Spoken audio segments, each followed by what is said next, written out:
te fazendo a pergunta-chave do nosso programa, que é: quem é o pastor Georges Fortunato? Aonde nasceu, aonde cresceu, aonde passou a infância? Vamos começar lá de trás, a infância do pastor Georges, que era ainda o Georges, ou o Georginho, né? Glória a Deus. Fala com a gente aí. Meu amado pastor, eu sou nascido e criado, né, em Vila Velha. Eu, no ano de 1978, foi quando eu cheguei. Minha mãe morava em Guarapari e veio para cá em objetivo de estudo, buscar algumas melhoras para a vida dos filhos. Enfim, cheguei aqui com um mês de vida no condomínio Beira-Mar, em Itapuã. Um abraço aí para o pessoal de Itapuã, em nome de Jesus. E ali foi a minha infância, uma infância extremamente maravilhosa. A gente costuma dizer que hoje, infelizmente, as crianças, os adolescentes, os jovens, possivelmente não terão ou não tiveram a infância que nós tivemos, né? Com brincadeira, jogava muita bola, muita pipa, foi um divertimento total. Fui nascido e criado em Itapuã, no condomínio Beira-Mar. Ali eu estudei no Colégio Nacional e dentre outras escolas. Foi uma maravilha a minha infância, de muita diversão, de muita alegria, muito divertimento, e foi uma bênção, foi uma bênção. Foi lá que você conheceu o nosso amigo Sil Ramiro. Foi lá onde eu conheci o Sil Ramiro e dentre vários outros, Damásio, um abraço, pastor Damásio, e dentre vários outros que hoje ainda moram naquela região, né? Foi uma infância maravilhosa, em nome de Jesus. Pastor Damásio, um amigo, lá na caixa da bateria mesmo, tá, meu filho?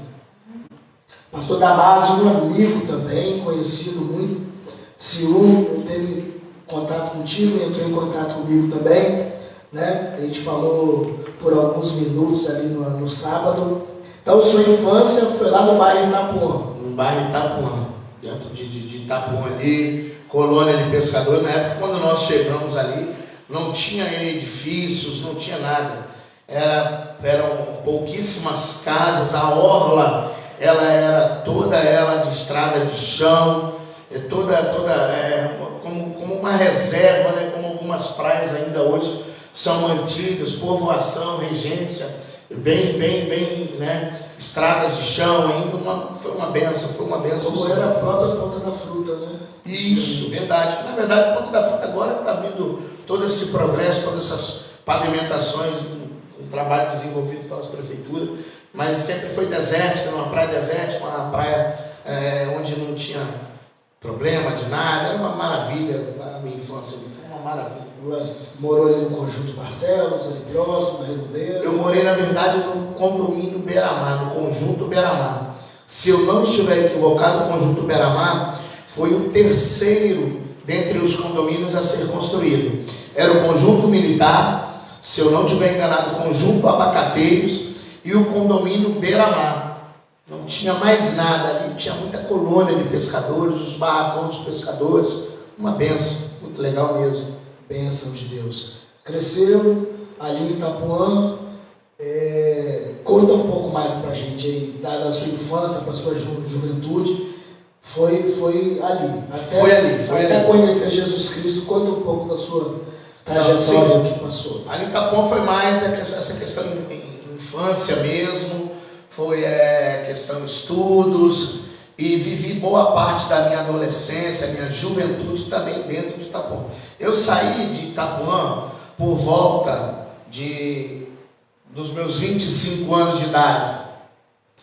Então, na verdade, toda a minha infância, adolescência, juventude foi dentro de Itapuã. Eu saí de dentro de Itapuã para morar depois em Novo México, Vila Velha, mas aí eu já estava com uma família já estabelecida, com uma criancinha pequena, mas até então morei minha vida toda ali, nesse período de 25 anos, dentro do condomínio Beira-Mar, ali junto com a minha mãe, minhas irmãs Janine e Andréia, pessoas abençoadas, que Deus abençoe elas também em nome de Jesus. Minha mãe Arlete, uma guerreira, ter criado 3 filhos. Minha mãe, ela ficou viúva muito cedo do pai das minhas irmãs, na verdade, mas uma mulher muito, muito guerreira até hoje.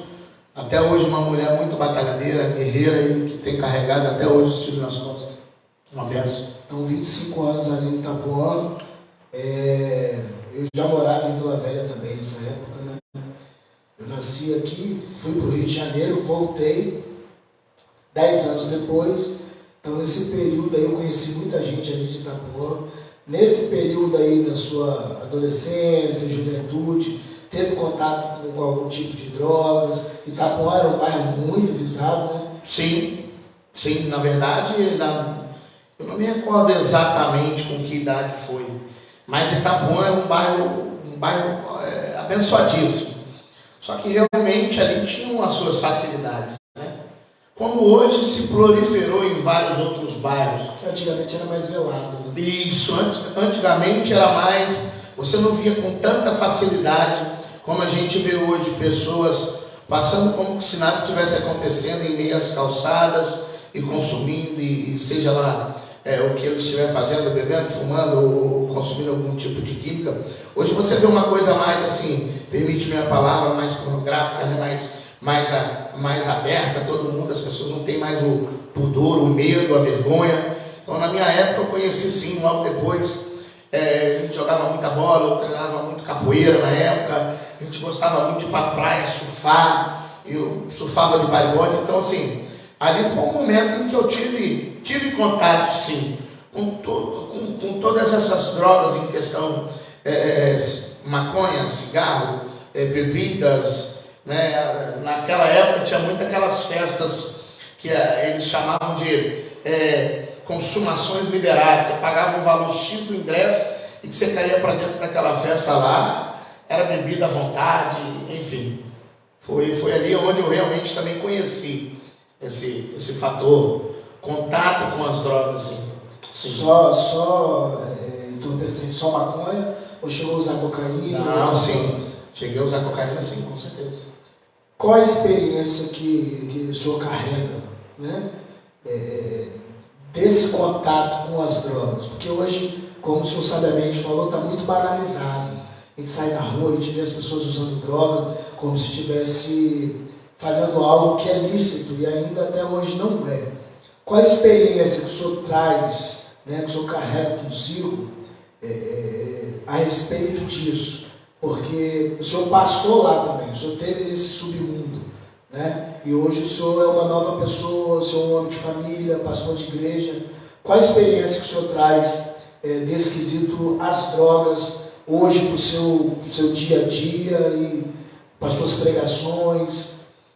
Olha, pastor, na verdade, tem momentos ruins das nossas vidas que, se nós pudéssemos escolher ou tivéssemos a oportunidade de retroceder lá atrás, fazer uma introspectiva, né? Ou uma retrospectiva, né? Uma retrospectiva, eu não optaria por conhecer, por usar, porque me trouxe diversas consequências.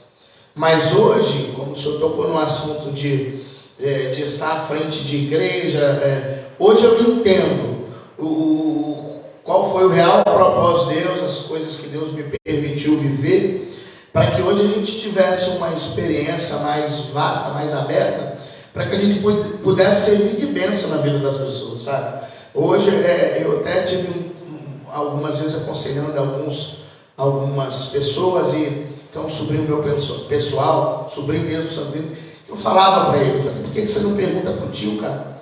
Se você fosse me perguntar, eu iria te dizer claramente, não compensa, não vale a pena. Porque naquele momento parece que é tudo uma maravilha só. Mas daqui a pouco vem toda uma dor, todas as consequências mediante as más escolhas. Sim. Toda má escolha, a Bíblia diz que tudo que nós semearmos, nós vamos colher. Então se a gente semear o bem, a gente vai colher o bem. Então naquele período meu, eu nunca fui uma pessoa agressiva, essas coisas não, mas na juventude conheci tudo isso e eu trouxe algumas consequências comigo mediante a isso. Mas hoje, para a glória de Deus, eu utilizo daquilo que eu vivi, daquilo que eu passei, como uma ferramenta favorável ao reino de Deus. Para o teu ministério, né? Para o meu ministério. Desse período aí, Itapuã, juventude, adolescência, pré-adolescência, contato com as drogas, Como foi o encontro com Cristo? Em que momento você conheceu a Jesus ali e o aceitou? Na verdade, eu ainda dentro de Itapuã eu não tive um contato com Cristo. Não tive um contato com Cristo. Eu dentro de Itapuã eu vivia exatamente aquilo que eu acabei de dizer. Somente isso. Quando eu me mudei de Itapuã, mediante a gestação da mãe da minha menininha pequena, que hoje é uma mulher que está em Portugal. Lá eu te amo, minha filha, que Deus te abençoe. Hoje é uma mulher, ela é um orgulho para mim, saiu daqui. Minha esposa, Sonária Keila, me ajudou muito em relação a esse tratamento com a Lara, porque, como eu disse, eu vivi momentos de grandes conflitos espirituais mediante a minha escolha.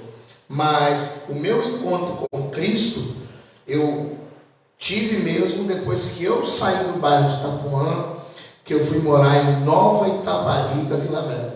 Só que ali ainda muita coisa ruim me aconteceu. Muita coisa ruim me aconteceu. Eu continuei vivendo a mesma coisa, trabalhava para a rua, buscava o meu sustento, só que depois o meu envolvimento, ainda que eu não estivesse mais morando em Itapuã, o meu envolvimento com as drogas, ele se aprofundou mais. E isso gerou de eu ir preso. Isso gerou de eu ir preso. Em 2007, eu fui preso e ganhei meu alvará em 2011. Na verdade, fiquei 5 anos e 11 meses, ou seja, praticamente 6 anos. Eu fiquei privado de tudo, sem ter necessidade de ter ficado privado, porque sempre tive uma família abençoada, uma mãe que investe nos filhos até hoje, os netos, que se precisar de alguma coisa, até hoje a minha mãe podendo abençoar, abençoa. Então as minhas más escolhas me geraram essas consequências, algumas sequelas, a questão carcerária, enfim. E depois ainda, quando eu vim de alvará, eu passei, na verdade, pelo pior momento da minha vida. O pior momento da minha vida foi uma família que me esperou 6 anos, a minha filha que acreditava, o meu pai está saindo. E quando eu saí fraco, debilitado com uma droga chamada crack. Na minha época... Conheceu lá dentro da cadeia? Conheci dentro da cadeia. Na minha época, em Itapuã, não existia isso. Nessa época só existia maconha e cocaína. Mas quando eu fui preso, aí acabei me aprofundando, conhecendo. Então isso, quando eu saí, eu conheci lá, o valor lá era muito alto. Mas quando eu saí daqui para fora, a condição, a acessibilidade era muito grande. Já estava em outro nível. Já estava em outro nível. Era muito barato em vista do que para você comprar ou obter ela dentro de um local, dentro de uma prisão. Então, quando eu cheguei na rua, eu vivi os piores momentos da minha vida. Por diversas vezes eu acreditava que eu não voltaria, que eu morreria. E que por diversas vezes, confesso para o senhor, meu pastor, que por diversas vezes a angústia da minha alma era tão grande que eu pedia pela morte. Porque eu me achava muito covarde o que eu estava fazendo com a minha mãe. Eu me achava muito covarde o que eu fazia com a minha esposa. Você se via dentro da situação e não conseguia sair. Não tinha força alguma. Mas esse período dentro da prisão aí, até conhecer o crack, o senhor parou na cadeia por causa das drogas mesmo? Não, envolvimento com tráfico. Eu fui preso com tráfico. Eu fiz algumas viagens e numa dessas eu fui preso na divisa de Minas Gerais com o Espírito Santo, exatamente em Ibatiba, pela Polícia Federal, aonde dentro do carro eu estava totalmente cheio de drogas. Ibatiba é sul do estado, né? Aí eu apanho para isso. Você quer Ibatiba? Então, em Ibatiba eu fui abordado e eles já vieram perguntando onde estava. Tudo indica que pode ter sido algum grampo telefônico ou alguém que falou mesmo, mas enfim, ali eu vi meu mundo despencar. Eu falei, e agora? Como é que eu aviso para minha mãe? E na verdade eu saí de casa dizendo que eu ia para um lugar. Pastor Magno, interessante que quando eu fui, que eu pedi para me deixar no aeroporto, na rodoviária, eu ia para um local, ia pegar um avião. A minha sobrinha falou bem assim para mim: Rafaela, Deus te abençoe, minha filha. Tio, não demora muito não. Eu virei para ela e respondi bem assim: tá bom, minha filha, não vou demorar não. Daqui a 100 anos eu volto. Meu Deus. Foi a resposta que eu dei para ela. Minha filha botou a cara na janela e começou a chorar. Para, pai, não demora não, você vai voltar antes, tá? E a sua história, dentro desse contexto que o senhor começou a contar aqui, é a prova que a cadeia não transforma, né? Porque o senhor entrou de uma forma e ficou pior lá dentro. O senhor entrou conhecendo 1, 2, 3 drogas e acabou conhecendo o crack lá dentro, e isso te levou a uma ruína ainda maior. Né? Pastor, eu tenho uma visão um pouco diferente da visão de outros. Porque, na verdade, meu pastor Mário, eu não tinha necessidade disso. Eu uso até essas palavras em algumas das minhas ministrações, que é a questão escolha. Eu tive uma família maravilhosa até hoje. A esposa está aqui, não me deixa negar isso. Então, foi a minha escolha que me levou até lá. Na verdade, o diabo ele dá a bandeja, mas ele não te obriga a comer, a participar dela. A Bíblia diz que há caminhos que para o homem parece ser bom, mas seu fim leva à morte. São caminhos de morte. Então, na verdade, a bandeja veio e eu estiquei a minha mão e peguei ela. Só que tinha momentos lá dentro que era um momento que você tinha um atendimento, que você era chamado por alguns setores de dentro do presídio. Por exemplo, psiquiatra, psicólogo. E uma vez, eu me lembro até hoje, eles tinham uma rotina de perguntas. E dentro dessa rotina de pergunta, eles faziam: o que te ocasionou vir até aqui? O que você acredita que te levou a fazer isso? Você acredita que foi uma questão familiar? Os seus pais moravam juntos? E eu respondi: não, fui criado somente pela minha mãe. Meu pai morava em Guarapari, ficava mais na família que ele tinha lá, enfim. Só que uma coisa que eu deixei bem clara lá é que eu não me vitimizei.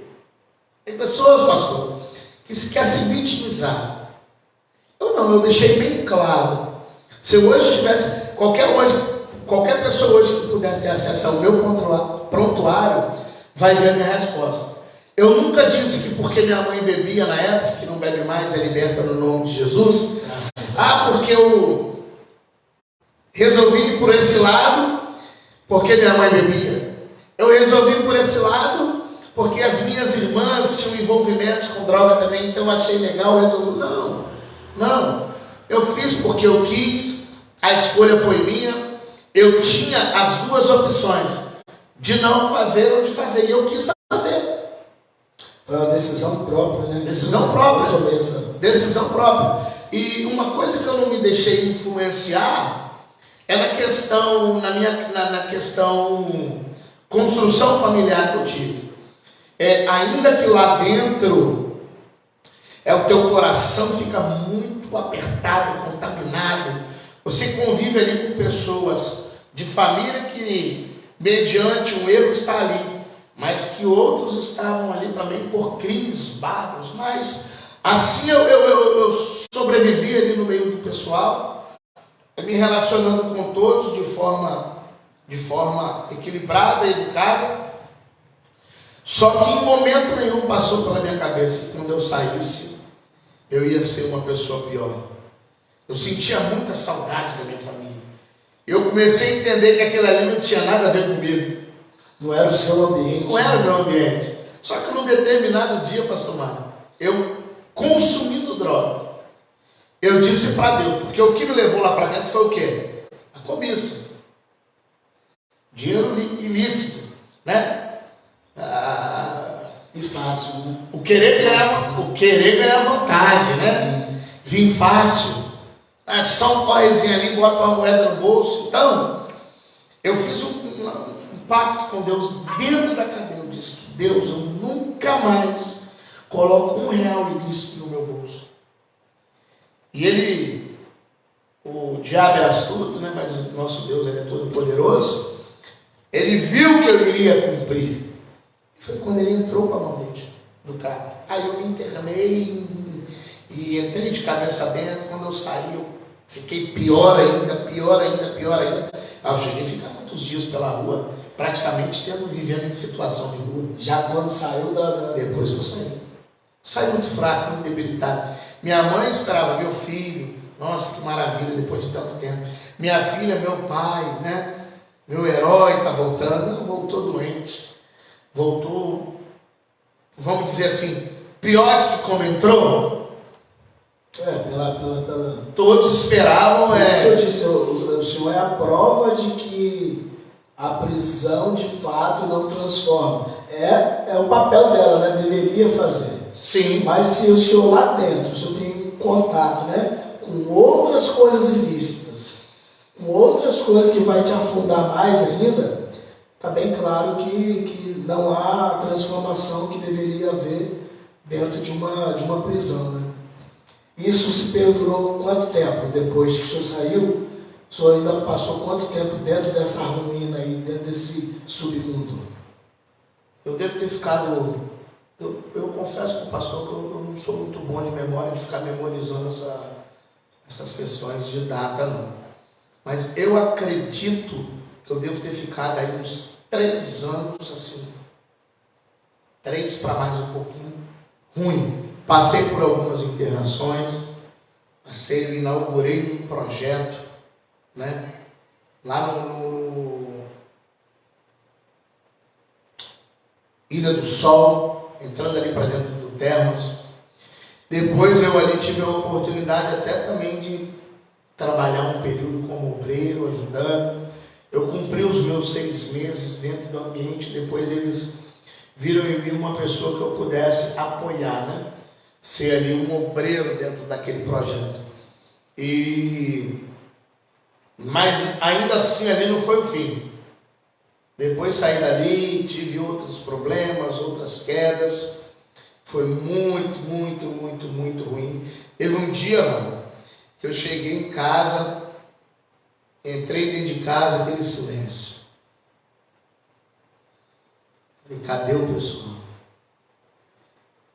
Gritei a minha esposa, nenhuma voz.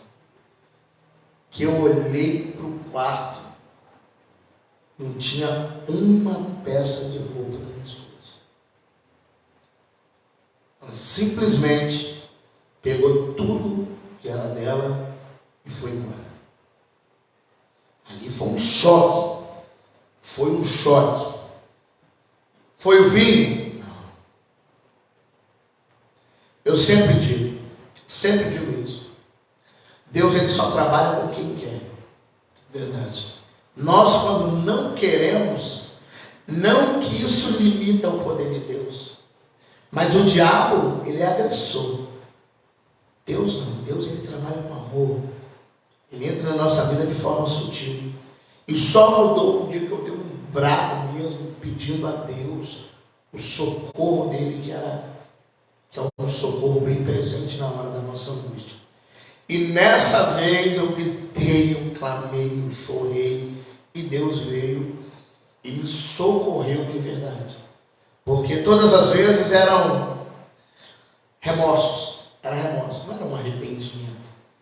A Bíblia fala que aquele que confessa e deixa, alcança a misericórdia. Um dia, eu até confessava, mas eu não deixava. Era da boca para fora, né? Era da boca para fora. Era emocional. Era um emocional, eu estava vendo o que eu estava fazendo com a minha família, e mediante isso, eles me ameaçavam de alguma forma, ameaça no sentido assim, questão esposa, ó, não vou ficar com você. Se você não tomar uma vergonha, se você ficar nessa onda aí, eu não vou ficar com você.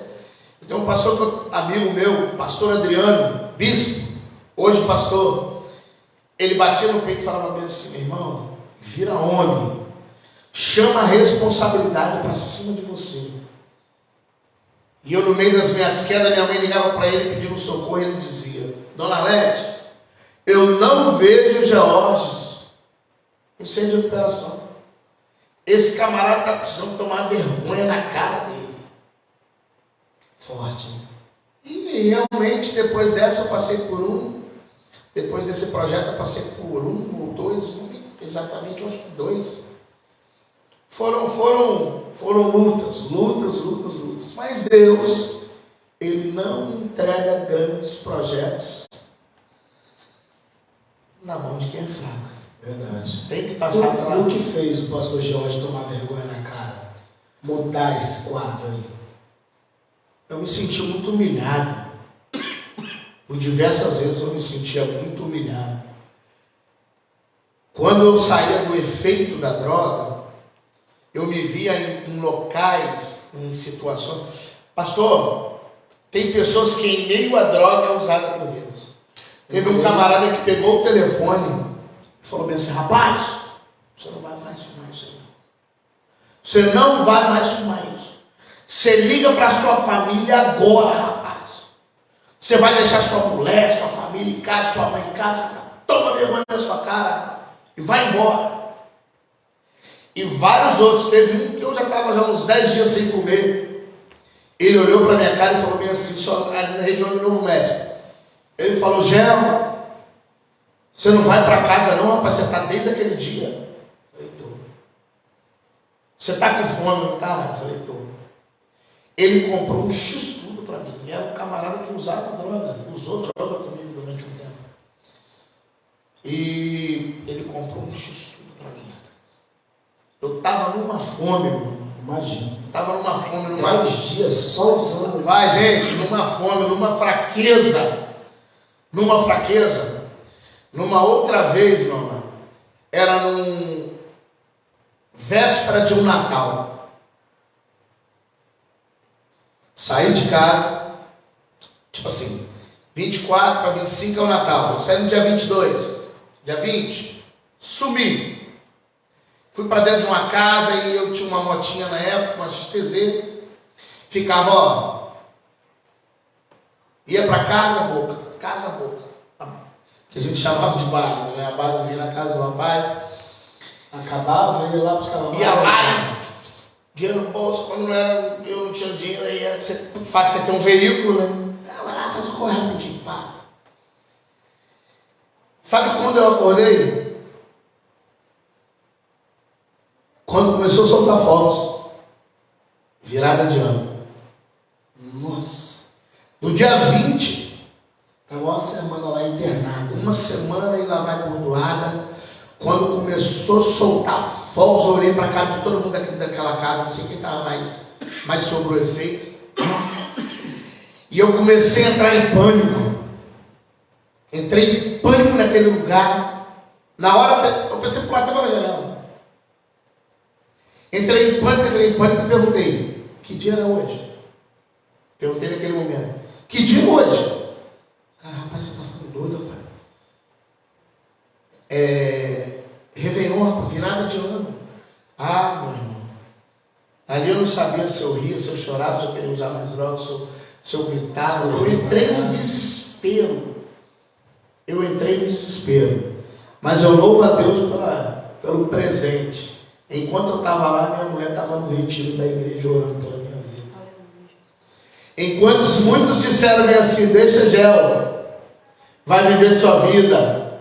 Você é uma mulher nova, trabalhadeira, você tem um futuro pela frente, deixa ele. Ela disse: não, porque o Deus que me deu prometeu que restauraria. Terrível. Deus é fiel a todo tempo, em nome de Jesus. Aí o encontro, de fato mesmo, o encontro, a restauração, né, a limpeza do George, sim, o encontro com Deus. Depois de todo esse período aí de loucura, de droga. Quando eu morava no Novo México, antes de eu ir preso, eu me converti, eu fui apresentado a Jesus na Igreja Cristã Maranata, fui batizado lá no Manaim, Domingo Martins, e caminhava tranquilo, 1 ano, 2 anos, isso bem antes de eu enfrentar o processo de cadeia, prisão, escravidão de crack, essas coisas. Eu recentemente tinha me formado e estava na igreja, família tudo tranquilo, só que começou a ter choque no meu casamento. Choque no meu casamento, choque no meu casamento. E que resultou em cada um para um lado, o outro para o outro. Naquele momento ali, eu comecei a me relacionar novamente com as pessoas com a qual eu me relacionava no tráfico. Liga para um, liga para outro, aí eu já montei aquela cúpula toda de novo. Depois que a mulher saiu de casa, sozinho, por aí. O inimigo já senta e que na verdade eu já tinha minha bebezinha lá. Eu saí de casa, ficou ela e a mãe, e eu fui para casa da minha mãe de volta. Voltei justamente para onde? Itapuã. Aí já entrei de cabeça dentro. Mas nisso aí o que nós chamamos de contato, né, foram aumentando demais. E antes de eu ir preso, eu lembro como se fosse hoje. Hoje esse rapaz, ele é um evangelista, um diácono, Fábio Massal. Conheço. Fábio Massal. Esse camarada, Deus deu a ele uma visão. Para ele e para uma outra irmã, se eu não me engano, Dagmar, o nome dela, se eu não estiver errado. E na visão que ele teve comigo ele dizia para mim, eu trabalhava para ele na Paradise, uma distribuidora de água. Ele falava, Gel, volta atrás do que você vai fazer. Falei, mas eu não vou fazer nada. Eu estava com a minha passagem comprada para ir no outro dia viajar. Volta atrás, dá tempo, deixa isso de lado, volta atrás. Eu falei, mas eu não vou fazer nada. Então tá bom, vou te entregar a visão que Deus me deu. Meu Deus. Eu te vi atrás de umas grades, você com a mão segurando sobre as grades. As grades eram extremamente enferrujadas e eu via no teu pé uma corrente muito grossa, com aquelas bolas de esfera grande, muito enferrujada. A moda antiga, aquelas prisões antigas, né? Aquela corrente agarrada no pé, aquela bolota de esfera de aço, na verdade de aço, né? Presa no teu pé, e você chorava muito. Volta atrás. Eu falei, mas eu não vou fazer nada. A visão da irmã foi a minha família sofrendo muito. Minha mãe, a irmã via pessoas da minha família numa fila que não acabava. Era a fila do presídio. Era uma fila muito extensa. Ela disse que na fila tinha homem, tinha mulher, tinha criança. Era a fila do presídio. Ainda assim eu não voltei, eu não recuei. Mas, então eu conheci Jesus em 2002, tive esse problema, me afastei, e desse período até o meu, vou chamar de reencontro com Cristo, foi de muita pancada mesmo, foi de muita dor, muita tristeza para minha família, porque a todo momento eu tenho certeza que por diversas vezes minha mãe pensava que eu não voltaria, né? Que eu morreria. Eu tinha um negócio comigo, um medo, como eu saía numa segunda e voltava só na outra segunda, o meu medo era voltar para casa e minha mãe ter morrido e a minha família ter enterrado ela. Minha mãe hoje vai completar 80 anos de idade. Ela sofreu muito, beira de fila de presídio, né? Aquele constrangimento todo, que felizmente existem algumas pessoas que acabam se submetendo, levando algumas coisas para eles entendem que é um benefício para quem está lá dentro, né? Na verdade é uma manipulação de quem está lá dentro para poder vai me acalmar. Não, isso não tem nada a ver isso. Mas até eu pensava nisso, né? O fato de eu já estar lá, eu já estava lá. Sim, já estava lá. Às vezes a visita de 15 em 15 dias, a minha cabeça só ficava pensando em fumar alguma coisa para tentar esquecer. Quando não era semana de visita, era aquela coisa horrorosa, no sábado e domingo, que normalmente pelo procedimento do presídio não abria as celas. As celas elas não eram abertas muitas das vezes. E tinha um negócio do agente olhar para sua cara, se ele gostar de você, ok. Se ele não gostar, ele não abria sua cela. Você já está preso, não poder pegar pelo menos uma horinha de banho de sol, ser ali no que a gente chamava de quadrante, ver uma televisão, uma programação, vai para um lado, vai para o outro. Para que daqui a pouco, quando você entrar, parece que passou o tempo, né? Na verdade. Está preso mesmo. Preso. Não abre nem a porta, nem para você andar. Eu me recordo que uma vez eu encontrei um amigo meu, rapaz, que bom que eu estou te vendo aqui. Cara, caramba, quanto tempo você ficou? Eu falei, 6 anos, porque na verdade, eu quero dizer que eu fiquei foram 5 anos e 11 meses. Aí eu falava 6 anos, sempre falei 6 anos para todo mundo. Não querendo dizer que eu fiquei mais preso, não é isso. Não, 6 anos, aí não dava. E ele falou, caramba, passou rapidinho, né? Eu olhei para a cara dele e falei, vou voltar preso de novo. Voltar não. Passou rapidinho, eu falei, tá doido, pai, que sofrimento. E luta, né? 6 anos de vida. É uma criança, né? E eu fiquei... É muito tempo, 6 anos. Não, e pior de tudo, eu fiquei sendo jogado. A idade da Lara, minha filha. Aí, é uma criança. Então, eu fiquei sendo jogado com mais bom Já doido. dava para estar louvando no altar. Não, é. Eu fui para casa vim de Batiba, fui para casa de passagem, para Federal, de Jardim América, eu acho, né?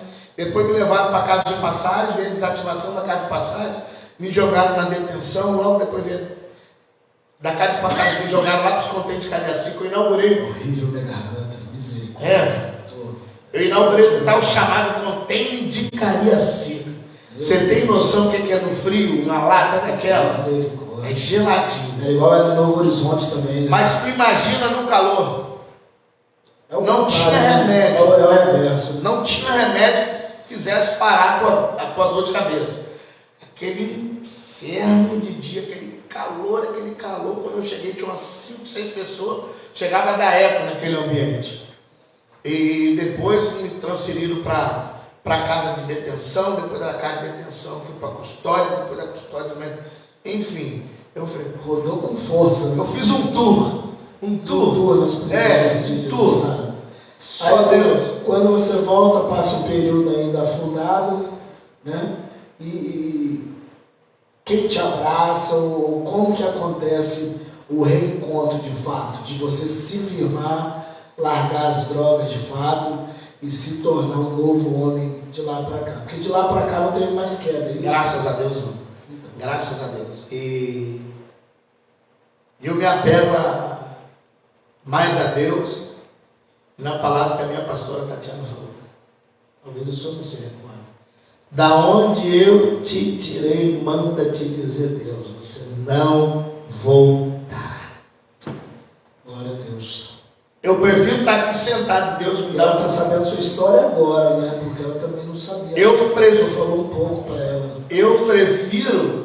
Meu amor, deixa eu abençoe o beijo, viu? Eu prefiro cair duro, infartado, ou se Deus me livre e guarde, de preferência eu sozinho. Se Deus souber porque Deus ele conhece depois da curva, que eu vou mudar, o meu passo vai para a direita ou vai para a esquerda, se vai deixar de ser um passo reto e íntegro na presença de Deus, que Ele me permita entrar debaixo do caminhão, com um carro, mas eu não quero perder minha salvação. Amém. Amém? E a minha oportunidade veio um certo dia, eu estava lá no Lava Jato. Pastor Mário levava o carro dele lá no Lava Jato. Rapaz, que pastor chato, Lucas. 1 grão de areia. Levava meu carro para lá no pastor Jorge. Não era pastor ainda não, naquela época era? Não. Era evangelista, né? Não. Ei, eu tinha cliente meu lá, 1 ano. O carro do profeta, né? Eu tinha um irmão lá que eu brinco com ele até hoje, irmão Matheus, esposo da irmã Renata. O carro dele tinha 1 ano. 1 ano que ele não levava no Lava Jato. Ele queria que saísse como tivesse saído da concessionária. Não. Aí eu pensava comigo, Deus, esse negócio não é pra mim não. Essa profissão não é pra mim não. Ele também era chato, cara. Ele dava um trago, fazia os meninos dar um trago. Ele era chato também. Com procedimento. Comprava umas pastinhas, uns negocinhos. Não, sim, a gente comprava o melhor produto. Tinha uns colaboradores lá, né? Um sobrinho nosso, Pedro, e É difícil Era falar o isso. Pedro e outro rapazinho lá, né? Nosso finado filho, É? Daniel. De todos que Deus o tenha, o Daniel sempre foi o melhor de todos ali. Pensa no menino. Poxa, eu não sabia. E eu sempre conversava com ele. Pensa num menino. Ele sempre amou demais carro. O avô lanterneiro, 40 anos de oficina de lanternagem, de pintura. E ele sempre gostou demais de carro. Daniel sempre ele foi muito zeloso do carro, moto, essas coisas. Então, na verdade, quando ele veio trabalhar conosco, era aquilo que ele mais amava fazer, que era mexer com o carro. Estava no lugar certo. Sim, estava no lugar certo. Ele era, na verdade, ali, naquele jeitinho dele, meio doidinho, mas ele pegava, ele desbravava. Ele pegava. Se não tivesse um carro, você poderia ver o Daniel sentado, mas antes do carro ele embicar a entrada do Lava Jato, meu amigo, ele já estava quase tomando a chave da mão do cliente para poder botar no local de lavar. Esse foi o primeiro entendimento que Deus te deu, pastor? Sim, na verdade foi o primeiro. Não foi. Quando nós morávamos ainda em Nova Taparica, eu e minha digníssima, fala, mulher, você me ama, mulher de verdade? Não. Eita. Isso aí, você não é doido de não amar? Você não é doido? Nossa. Nós estávamos lá em Nova Taparica. Não precisa nada aqui, né? Quem usa óculos é ele, missionário, pelo amor de Deus. Não, nós estávamos lá em Nova Taparica e eu tinha medo do retrocesso. E eu falei para minha esposa, poxa, eu comecei a falar com Deus que eu ia para a rua, eu dava mole. Eu trabalhava numa empresa boa, era supervisor de uma empresa, mas não conseguia. O contato com a rua, a facilidade, a vir com o dinheiro de lá, a motoca em cima da moto, passava em algum lugar, ia pegar uma porcaria. Mas um dia eu falei com ela, poxa, Deus poderia me dar alguma coisa para que eu pudesse trabalhar dentro de casa. O primeiro presente de Deus foi o nosso filho Azaf.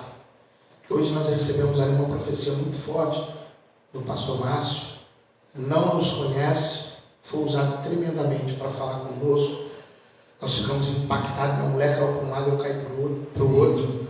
Simplesmente aquele homem foi extremamente usado, que Deus possa abençoar esse varão de Deus. Esteve pregando aqui na igreja. Na verdade, ele foi lá por uma indicação do pastor Mário. É sempre bom receber homens de Deus com uma indicação, porque a gente sabe que hoje existem pessoas que são e que outras que dizem ser. Verdade. Então, assim, ter recebido uma indicação da parte do pastor Mário era uma confiança de saber que ele era um profeta de Deus. E foi muito forte o que ele falou. Eu falei, primeiro veio o Azaf, e minha esposa ela teve uma dificuldade muito grande. Ela teve, não sei se isso poderia dizer essa palavra, como se ela tivesse adquirido uma enfermidade nos seus braços, nos seus pulsos. E a minha esposa ela não conseguia segurar o Azaf. Se você colocasse o Azaf na mão dela, ele despecava, ele caía. Ela não conseguia amamentar o Azaf, porque ela não tinha mobilidade, força nos seus pulsos. A esposa não conseguia pegar um copo, irmão. Para ela escovar o dente, ela começava a escovar o dente, daqui a pouco ela gritava, soltava a escova. Um negócio no pulso dela, a gente não sabe dizer o que é. Então, o primeiro presente que Deus me deu foi o Azaf. Então, assim, eu fiquei muito, graças a Deus, eu sempre fui muito envolvido. Questão filho, sempre fiz de tudo, não tenho problema em relação a isso. Dar banho, fralda, fazer mamadeira, pegar no colo, qualquer coisa eu faço de criança. O que me ausentou fazer da Lara foi eu ter mudado o meu caminho. Ter saído da presença de Deus, ter ido preso, e com 4, 5 anos, infelizmente, eu abandonei o meu lar, mediante a minha escolha, indo preso, e deixei de viver o melhor momento com minha filha lá. Mas com o Azaf eu tive a oportunidade de não errar mais. O Azaf eu entendi. De consertar, não, o que foi? De consertar. Até a minha própria filha uma vez disse para mim, pai, o que aconteceu comigo, eu já te perdoei. Mas não permita que isso venha acontecer com a vida do Azaf, não, pai. Põe tua cabeça no lugar, não dá mole não. Então, assim, o Azaf veio e eu pedi a Deus um emprego. A minha esposa virou para mim e falou assim, tem coisa que eu vou falar aqui que tem gente que nem sabe. Minha esposa falou para mim assim, amor, por que você não faz nicho? Uns nichos em quadradinho, umas prateleirinhas. Eu falei, pô, beleza. Eu tenho um negócio, pastor Mário. Se eu estiver aqui do lado do senhor, se o senhor pegar aquele ventilador ali para consertar, eu vou ver o senhor mexendo, no segundo, no terceiro, eu vou falar, pastor, deixa eu tentar aí que eu vou consertar esse negócio. Você nunca fez o curso? Só de olhar eu aprendo. E eu peguei para fazer as prateleirinhas, os nichos. Meu primeiro empreendimento, e foi o empreendimento. Prateleira, nichos, e comprei alguns maquinários, e eu trabalhava no fundo da minha casa, em Nova Catarina. Só que eu comecei a trabalhar com madeiras recicladas, e eu percebi que o acabamento não dava bem. Falei para minha esposa, a gente comprar uma folha de MDF. Ela, topo com você, ó. Ou seja, eu buscava algo que eu pudesse fazer dentro da minha casa, trazer sustento para dentro da minha casa, sem sair da minha casa. Minha mãe morando no segundo andar, ela me vendo. Eu estava buscando algo que pudesse trazer paz para minha família e para mim, lógico. Estar perto de tudo, de todos, e trazer paz para minha alma e um descanso para minha família. Eu comecei a fazer esses trabalhos. Comecei com a prateleira e o nicho. Só que daqui a pouco eu comecei a pesquisar na internet, é até engraçado contar. Comecei a pesquisar na internet, aí eu via multiuso. Aqueles multiuso de cozinha, de porta, 3, 4 prateleiras. Sim. Armário de cozinha de 2, 3 portas. E eu comecei a pegar essas fotos e publicar. Eu analisava o preço que eles vendiam e comecei a publicar. Questão metragem, gasto, que eu iria gastar de material, eu aprendi muito rápido. Comecei a publicar. E aí? Mário, eu danei a vender. Eu danei a vender móveis. O pessoal começou a te procurar. Primeiro móvel de novo. Primeiro móvel que eu fiz foi lá na igreja da ADMV. Pastor Júnior, irmão do Damásio. Irmão do pastor Damásio. Eu conheci ele. Ele me chamou, eu fiz o orçamento, eu já saí de lá com o valor da entrada. Meu amado, eram umas 8 portas, superior. E depois eu ia fazer o de baixo. Quando eu cheguei no carro com aquele dinheiro na mão, minha mãe quase infartou. Você não fez isso não. Você não pegou esse dinheiro não. Meu filho, você nunca fez isso, que não sei o que. Eu falei, ó, não vem com negatividade não. Eu vou fazer. E eu comecei até a ponto de entrar em grandes casas, grandes apartamentos em regiões nobres, fazendo armários, superior, inferior, móvel disso, móvel daquilo outro, casas no Morro do Moreno. Minha esposa está ali, não me deixa mentir. Eu lembro que a primeira vez que eu fui lá no Lava Jato, acho que você tinha até uma sala lá com um negócio de... Aí Nova Catarina ficou pequeno. Eu já tinha minha casa no balneário.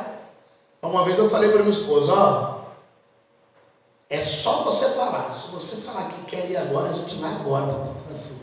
Como ela tinha sofrido muito comigo naquela região, sofreu demais, ela olhou e falou assim, nossa Deus, é agora? Quero.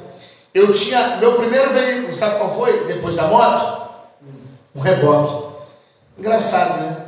O camarada tem um reboque e não tem um carro para puxar o reboque. O reboque chegou no meio do carro. Eu falei, meu Deus do céu, vai ter que virar um jumento, né? Para puxar aquele reboque. Aí minha mãe, minha mãe entrando na cena de novo. Compramos um encarte, colocamos no Foxzinho, até hoje, o Foxzinho dela. E quando a minha esposa disse, vamos. Aí eu falei, agora eu vou lá em cima falar com minha mãe. A minha mãe doidou. Eu perdi meu bebezinho que está aqui de baixo, aqui, eu estou embaixo, ela estava em cima. Mas aí nós demos, né? Quando falou, vamos, eu falei, tá bom. Eu devo ter dado umas 3 a 4 viagens com aquele reboque, levando tudo para lá. Tudo. E só que algo aconteceu que eu cheguei lá numa quinta, terminei toda a mudança. Na sexta nós fomos, as pessoas, a família foi, Primeiro foram as coisas, um jovem lá que ajudou a pintar e fomos. Quando chegou na sexta-feira, faltavam pouquíssimas coisas, era a última viagem. Eu, Keila, Azaf, Kelly, partimos. Entramos dentro do carro com as coisas que faltavam e fomos embora. Só que nessa sexta-feira eu viajava para o Vale do Jequitinhonha. Era minha. Se eu não, porque eu fui umas 2 ou 3 vezes. Numa dessas que eu fui era a minha formação de missiologia, a parte prática. Então, na verdade, eu fui na sexta-feira com a minha família para lá, mas não dormi. Então, na sexta eu cheguei lá de manhã, de tardezinho, eu estava arrumando minhas coisas para viajar à noite. Então, quando eu voltei do Vale de Jequitinhonha, que foi quando eu pude desfrutar da minha família num novo ambiente. Bênção de Deus. E eu estou aqui assim, o senhor está falando aí, eu estou pensando aqui em inúmeras coisas, porque é lindo ver o agir de Deus, né? Porque hoje quem conhece o pastor George, conhece um homem honrado, um pai de família, um homem distinto, direito, né? Um empresário, um empreendedor, né? Que foi crescendo ali com os ninhos, daqui a pouco estava fabricando móvel, foi no Lava Jato, do Lava Jato veio o Ligeirinho Gás, né? Sim. Que o senhor vai falar um pouco aí daqui a pouco. Mas olhando essa história, esse contexto história, eu vejo o senhor naquela como que é gratificante. Acredito que muito, acho que tem hora que a senhora está sozinha, acredito que passa esse filme na cabeça, né? De olhar e ver como que é gratificante. Que hoje é um outro cenário, né? É uma outra história. Quem conhece os Georges hoje, conhece esse cara íntegro, de caráter, né? Que não toma nada de ninguém, que não entra em coisa errada, que abençoa a vida das pessoas, que é um empreendedor. E acredito que também passa um filme na sua cabeça, contando a história aqui agora, dessa trajetória e dessa transição do cara que foi lá no fundo do poço, né, ao ponto de não ver nem água lá no fundo do poço, e hoje ter um poço para poder dar água para outras pessoas. Como é o senhor hoje olhar para esse George do passado? Olha, o olhar para o George do passado, para mim, me traz orgulho de mim mesmo.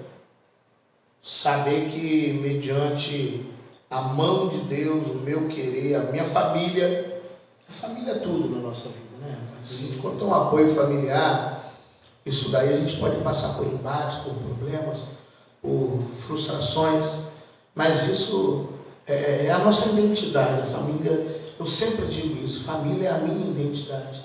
É uma área que eu me identifico, é uma área que eu sou extremamente apaixonado.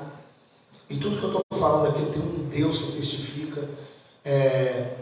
A maneira como eu sou dentro da minha casa, eu sou perante as pessoas, eu sou na rua, no meu convívio com as pessoas. Eu não sou uma pessoa que eu procuro mostrar algo que eu não sou. Então eu glorifico a Deus, né, primeiramente, e por Ele ter me dado força e eu ter tido essa força para superar essas situações, né? Como eu tive aí essas transições de ambientes, de locais, de escolha, mas tudo começou mesmo, o meu retorno para Cristo foi ainda ali no Lava Jato, ali quando uma determinada pessoa, vou deixar para falar depois, apareceu lá, buzinou o carro. Daqui a pouco a gente... É a pergunta que eu ia te fazer, que eu acredito que seja ele, né? Em que momento o senhor conhece o pastor Marcelo que entra na sua história? Na verdade, eu conheci o pastor Marcelo, ele era gente que pertencia. Entrou agora aí ao vivo.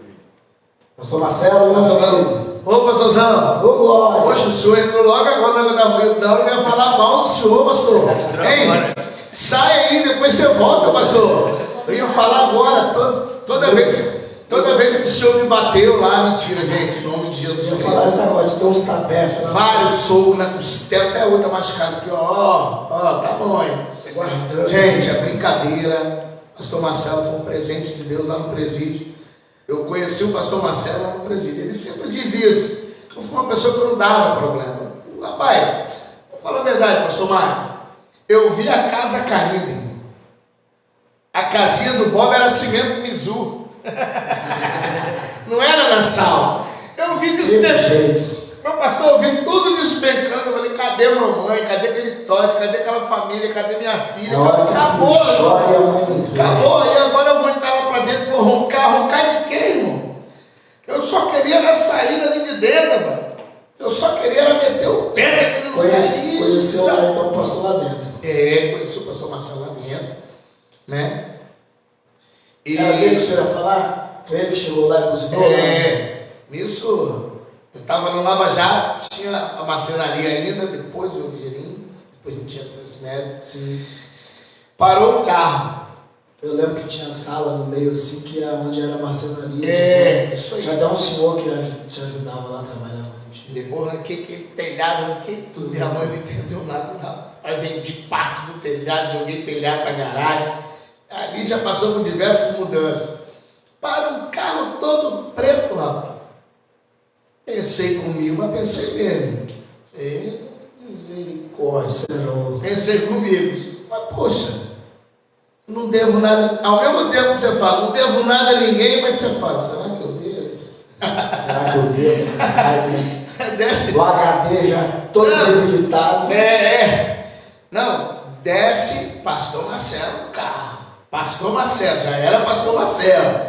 Só que na hora, eu falei bem assim, rapaz, Peixoto, conheci ele como Peixoto, né, era o apelido. Ô Peixoto, a gente Peixoto. Ô Peixoto, rapaz, camarada é marrento, Lucas. Ele estufou o peito, pastor Mário, e disse, Peixoto não, pastor Marcelo. Bravo, pastor Marcelo Peixoto. Eu falei, amém, Vasco. Me perdoa a parte a parte que me toca. Dali a gente foi o nosso reencontro. Foi um reencontro alegre. E ele estava abrindo, foi quando Deus deu o sonho, pastor, da igreja ali. Coisa que eu não sabia, mas a minha esposa uma vez... Tem que entrevistar ele aqui. Isso aí. Ser entrevistado para falar do projeto. Isso aí. Era para ser o primeiro convidado e não aceitou. Todo cheio de vergonha, aquela coisa boa. Não, porque ele é muito tímido, né? Não mas vamos quebrar essa timidez aí, esse iceberg aí que o senhor está carregando, pelo amor de Deus. Encontrei ele, foi um momento alegre. Ele falou do projeto. Poxa, vamos lá comigo, vamos congregar. E eu estava meio que, quieto, não ia de igreja nenhuma ainda na região. Mas minha esposa tinha uma vez falado com ele rápido, eu apresentei. E a minha esposa colocou um negócio no coração dela. E ela foi e comentou com ele, falou, pastor, o dia que eu visitar aqui a igreja com meu esposo, vai ser a vez que a gente vai vir para visitar e ficar de vez. Minha esposa sempre teve isso no coração dela.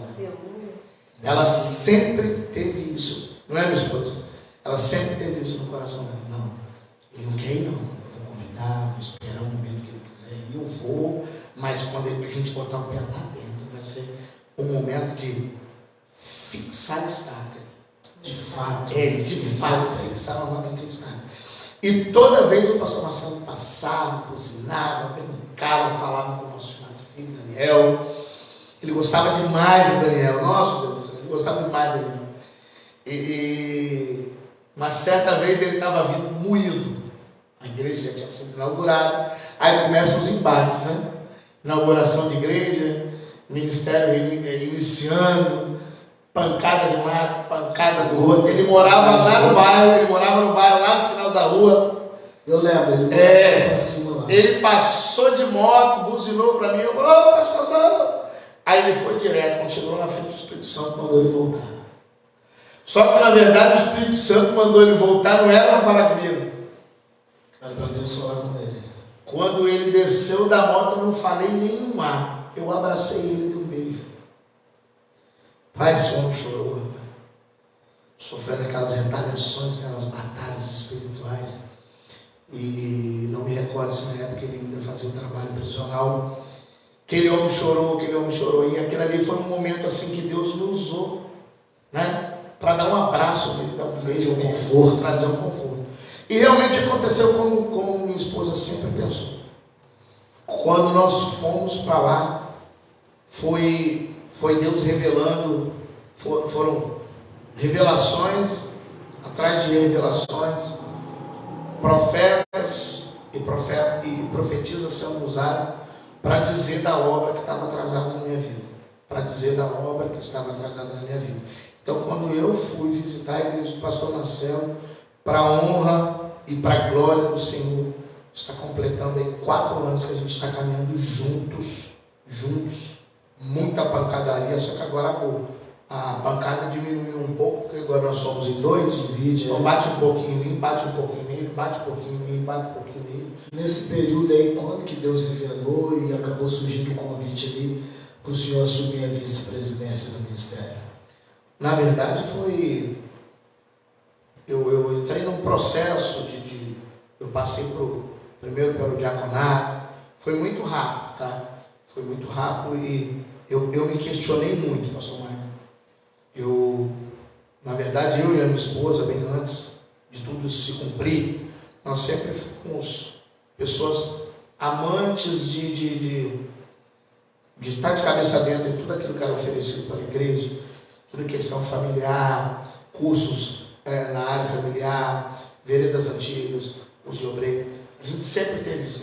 Aonde tivesse, a gente ia atrás. Na verdade, não ficava esperando as coisas chegarem. Bem antes de ingressar como um ministro, como um bispo. Nós sempre gostamos. Graças a Deus. Nós sempre gostamos. Estamos sentindo muita falta. A demanda aumentou muito e a gente às vezes tem que encontrar um tempinho aí para poder fazer umas reciclagens. Então eu me formei em psicologia, formação na área familiar da UDF, eu tenho curso de veredas antigas, obreiros, homilética, oratória, vários, em diversas áreas.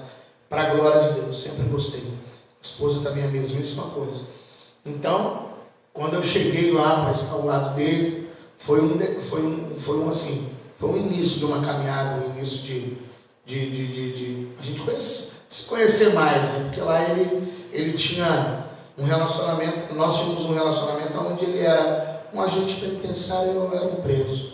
E na verdade, até você ganhar a tua liberdade e a sociedade te enxergar de uma forma diferente, até a minha família, enquanto eu não tomei vergonha na minha cara, eu olhava nos olhos da minha esposa, eu olhava nos olhos da minha mãe, eles tinham desconfiança de mim. A gente tem que marcar uma edição especial aí com vocês dois, né? Pra gente conversar. Sim. Sobre esse processo, que ele deve ter muito para falar também nessa hora. Então, assim, a minha família tinha medo, poxa, de tudo que viveu. Não é qualquer conversinha que ia acreditar em mim. Falava um monte de coisa, mentia para me beneficiar, para poder ir para a rua, para fazer as coisas. Então, minha família sofreu muito em relação a isso. Então, ali quando eu quer pegar a confiança, né? Assim, a confiança quebrada é muito complicado. Eu nunca quis dar uma de que santarrão, tá desconfiando de mim. Não, papai, eu fiz tudo para que eles viessem desconfiar de mim. Motivo por completo então, assim, depois, desconfiar. Então, nesse encontro meio do pastor Marcelo, presidente da nossa igreja, Assembleia de Deus Instituindo Vida, foi quando a gente agora começou a se conhecer, assim, o lado George família, porque eu sempre fui família. Sempre. Olha, outra vertente. Sim, na verdade, o diabo ele é tão sujo que a primeira coisa que ele vai tocar sempre na vida de uma pessoa é na real identidade dela. Sim, família. Ele queria me distanciar da minha família. Eu, usando droga, eu ia para onde? Para longe da minha família. Porque ele sabe que o projeto família... Sem família não tem ministério. O projeto família mantém a gente forte. Mantém. Então, Ainda mais com as mulheres guerreiras dessa. glória a Deus, graças a Deus. Pastora Tatiana, minha esposa, é uma guerreira. Graças a Deus. Então, assim, aí nós passamos a nos conhecer melhor, eu e o pastor Marcelo. Ter esse relacionamento de pastor e de obreiro. Eu nunca tive problema em relação a essa questão de honra, de obediência, porque, na verdade, quando eu vim para o Balneário de Ponta da Fruta, nós congregávamos no Ministério da NV. Eu tive ali o pastor Júnior, meu irmão do pastor Damásio, que pastoreou lá, não estava na época, mas ele pastoreou a igreja, eu congreguei. Pastor Reinaldo, pastor Ivanildo, dentre vários outros pastores. Eu me recordo que uma vez eu caí e passou, eu até falo para as pessoas, às vezes a pessoa tem um errozinho, você precisa afastar ela, para preservar ela. Disciplina é preservação, minha visão. Sim, sim. Minha visão, eu bato na tecla. E é preservação. Preservação. Porque você tocar nas coisas que é santo não é de qualquer jeito, meu irmão. Você tem que estar com a sua vida no altar, preparado. E com estrutura, porque quando você tocar, o cão se levanta. E hoje você tem uma base muito grande para falar, né? Porque você conhece os dois lados. Sim. Eu costumo dizer que não tem como pregar um Deus que restaura casamentos, você nunca teve, né? Minha vida não foi Passar por nada. isso. Um Deus que sustenta o homem na terra, se você nunca precisou de uma cesta básica, Sim. de uma ajuda para se Sim. alimentar. Então Deus ele faz isso acontecer com quem tem um chamado forte. Ele faz a gente passar a viver na prática para ter a base. Quando o Senhor pega o microfone hoje, vamos fazer um culto, pastor Jorge, vamos fazer um culto na boca. A gente, nossa igreja aqui, né, nas proximidades, todo lugar, na verdade, nas proximidades de muitas igrejas e de todos os bairros, tem uma boca de fumo. Vamos fazer um culto aqui ao ar livre, aqui próximo da boca ali. A legitimidade que o senhor tem de pegar o microfone, sabe? E pregar em cima disso, porque o Senhor viveu. Então, quando o Senhor fala, o peso da sua palavra é muito maior, porque além de ser carregado de unção, é carregado de história, de fato. Então, quando o Senhor prega, a pessoa que está recebendo, ela não recebe só a graça e a unção. Ela recebe a veracidade da palavra. Porque alguém que nunca passou no mundo obscuro das drogas ou da cadeia, tentar ensinar alguém sobre, não tem o mesmo efeito. Não tem mesmo. Não tem o mesmo peso. É por isso que Deus faz a gente passar por determinadas situações para poder ter esse peso, né, na palavra. Eu costumo dizer, eu tenho assim, com toda humildade, tá, irmãos, no nome de Jesus, mas eu digo assim, eu sou perito, eu tenho um PhD, então às vezes eu vejo uma pessoa, eu falo isso de todo o coração, pastor. Eu vejo uma pessoa sob um efeito de droga, eu sei qual droga o cara está. Sim, eu vivi aquilo ali. Só que eu tenho uma sensibilidade muito grande em relação a isso, até hoje. Se eu passo no ambiente, se eu vejo uma pessoa naquela condição, meu coração na hora ele aperta, eu começo a chorar, eu começo a clamar, e o pedido que eu faço a Deus é: Pai, está aqui, ó, eu sou um milagre nas tuas mãos. Faça um milagre. Um milagre naquela vida ali, pelo amor Glória de a Deus. Deus. O pessoal quer tomar um suco, pastor? Ah, está na bênção. Não tomou nem água, nem nada. Acabei de dar uma olhada. Você pega para mim, meu filho? Tem algum comentário aí, Lucas? Tem alguém falando aí? O pastor Jorge falou alguma coisa? Pode falar, pastor Luciano Aquino. Pode falar. Para ele contar a experiência que nós tivemos fazendo no evangelismo no presídio. Lá ele encontrou pessoas que foram presas. Testemunhar. Ah, sim. E testemunhar a veracidade daquilo que ele estava falando. Perguntando sobre Isso. Fala aí. Qual foi a pior experiência dentro do presídio? Qual foi a Qual foi a experiência dentro do presídio? Quem perguntou aí, meu filho? Missionária Fernanda. Pai, a pior experiência, as opressões. As opressões, porque tinha um momento em que, na época, foi recentemente lançada uma polícia que eles chamavam, a polícia penal da tal da GETAP. Chetap e já no presídio na detenção, custódia, a intervenção era feita pela choque. O maior pavor que eu tinha era dos cachorros. Meu. Você passar e tomar uma bocada, uma paulada daquela nas costas, beleza. E o pé do cachorro agarrar na paz do teu corpo ali, que ele não solta, irmão. Então as opressões era a parte mais triste, era quando você estava assim e falava que o povo começava a gritar. Que era a expressão, a forma como era falada, tá, irmãos? E ladrão, é choque, a paz é pânico, rapaz. É pânico, é muita pânico. Porque ali ele não olha. O momento era quando a choque ia. Não tem esse negócio assim, não. Aquele ali é o George, que não, ele não tem problema. Meu irmão, tu foi pego roubando uma galinha, tu tá lá dentro, não é bandido, vai tomar pancada. Vai tomar mesmo? Vai tomar pancada do mesmo jeito. Tem mais alguém aí perguntando aí, comentando alguma coisa? Pastora Tatiane falou que é uma vida de superação. Glória a Deus. Glória a Deus, minha pastora. Pastor Marcelo aqui, batendo na tecla novamente. Pede o pastor Jorge para contar o que aconteceu hoje no culto. Ele contou quando ele chegou aqui, já vai. Foi forte, vai falar. Mais alguma coisa, filho? Só isso mesmo, algumas pessoas comentou. Kelly comentou que é meu pai. Te amo, Magrela. Papai te ama, meu filho. Dá um beijão no Azaf. Azaf é um profeta. Pastor Azaf. Seu polícia, chamei de seu polícia. Aí o olho dele chega a brilha quando chega de seu polícia. A missionária Keila relatou ali, foi algo muito forte aqui. Pelo que ela falou ali, eu já peguei um gancho aqui e entendi que depois, já pastoreando, já limpo, já vivendo com Deus em todo o contexto, o senhor voltou para a prisão para fazer a obra. Conta aí para as pessoas aí como que é essa... Olha, quero mandar um abraço aqui para o meu pastor, amigo, pastor Jonas Miguel Salute. Pastor Jonas Miguel, queremos o senhor de volta aqui. Ele esteve aqui comigo. Ele me manda mensagem, meu preto, e aí meu preto, vamos botar um curso lá na igreja. Vamos sim, pastor Jonas.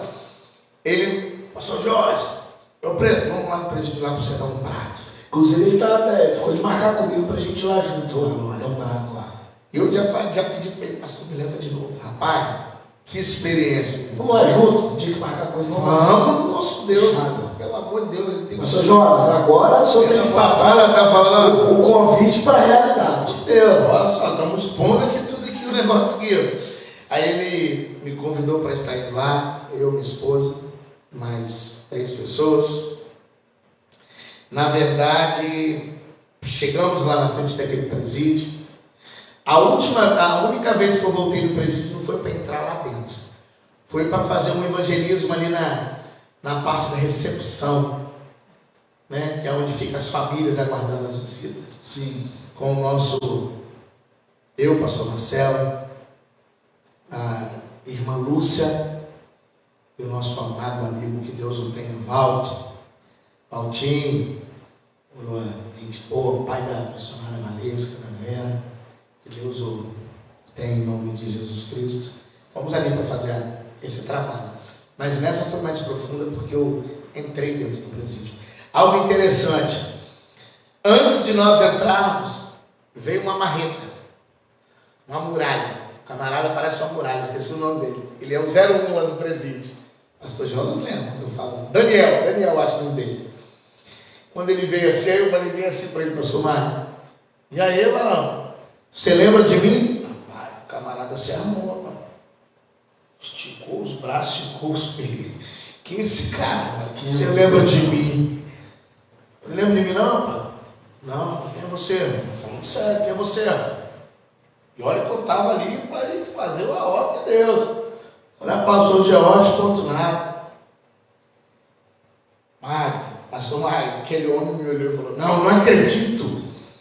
Você é o que hoje, rapaz? Eu sou pastor, vim aqui, o pastor João Miguel e o Jonas está chegando na hora. Jonas, mas rapaz, pastor, para a igreja lá em Ponta da Fruta, lá para Unhara, pá. Pastorzão, amigão meu. Falou, rapaz, isso era uma praga no presídio. Eu falei, para de mentira, rapaz, para de mentira.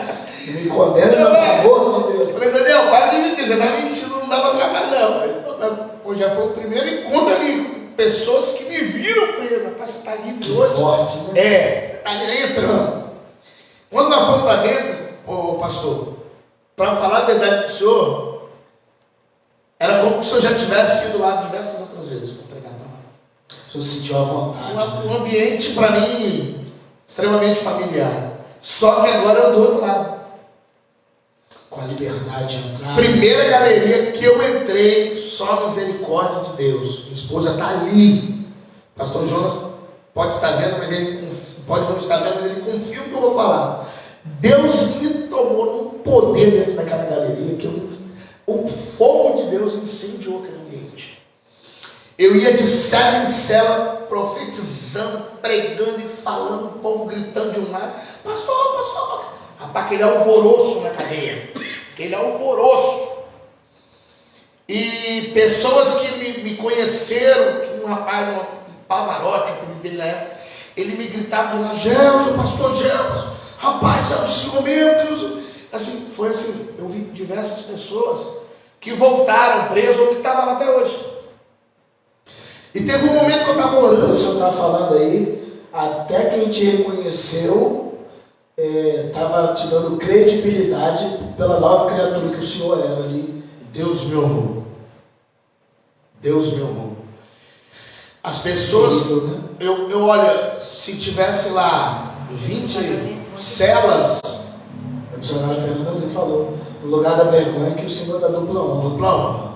Aí eu fui de cela em cela, pastor, ora aqui, pastor, eu estava orando, minha esposa, pastor Jorge, ora aqui, eu subi a galeria, eu desci a galeria, e tem uma limitação para uma linha. Sim. Mas, meu irmão, Deus não tomou na autoridade naquele local, Deus não tomou na autoridade, tinha outras pessoas junto conosco, outro pastor, o pastor ele ficou até assim, sério, o pastor ele ficou até um pouco acanhado.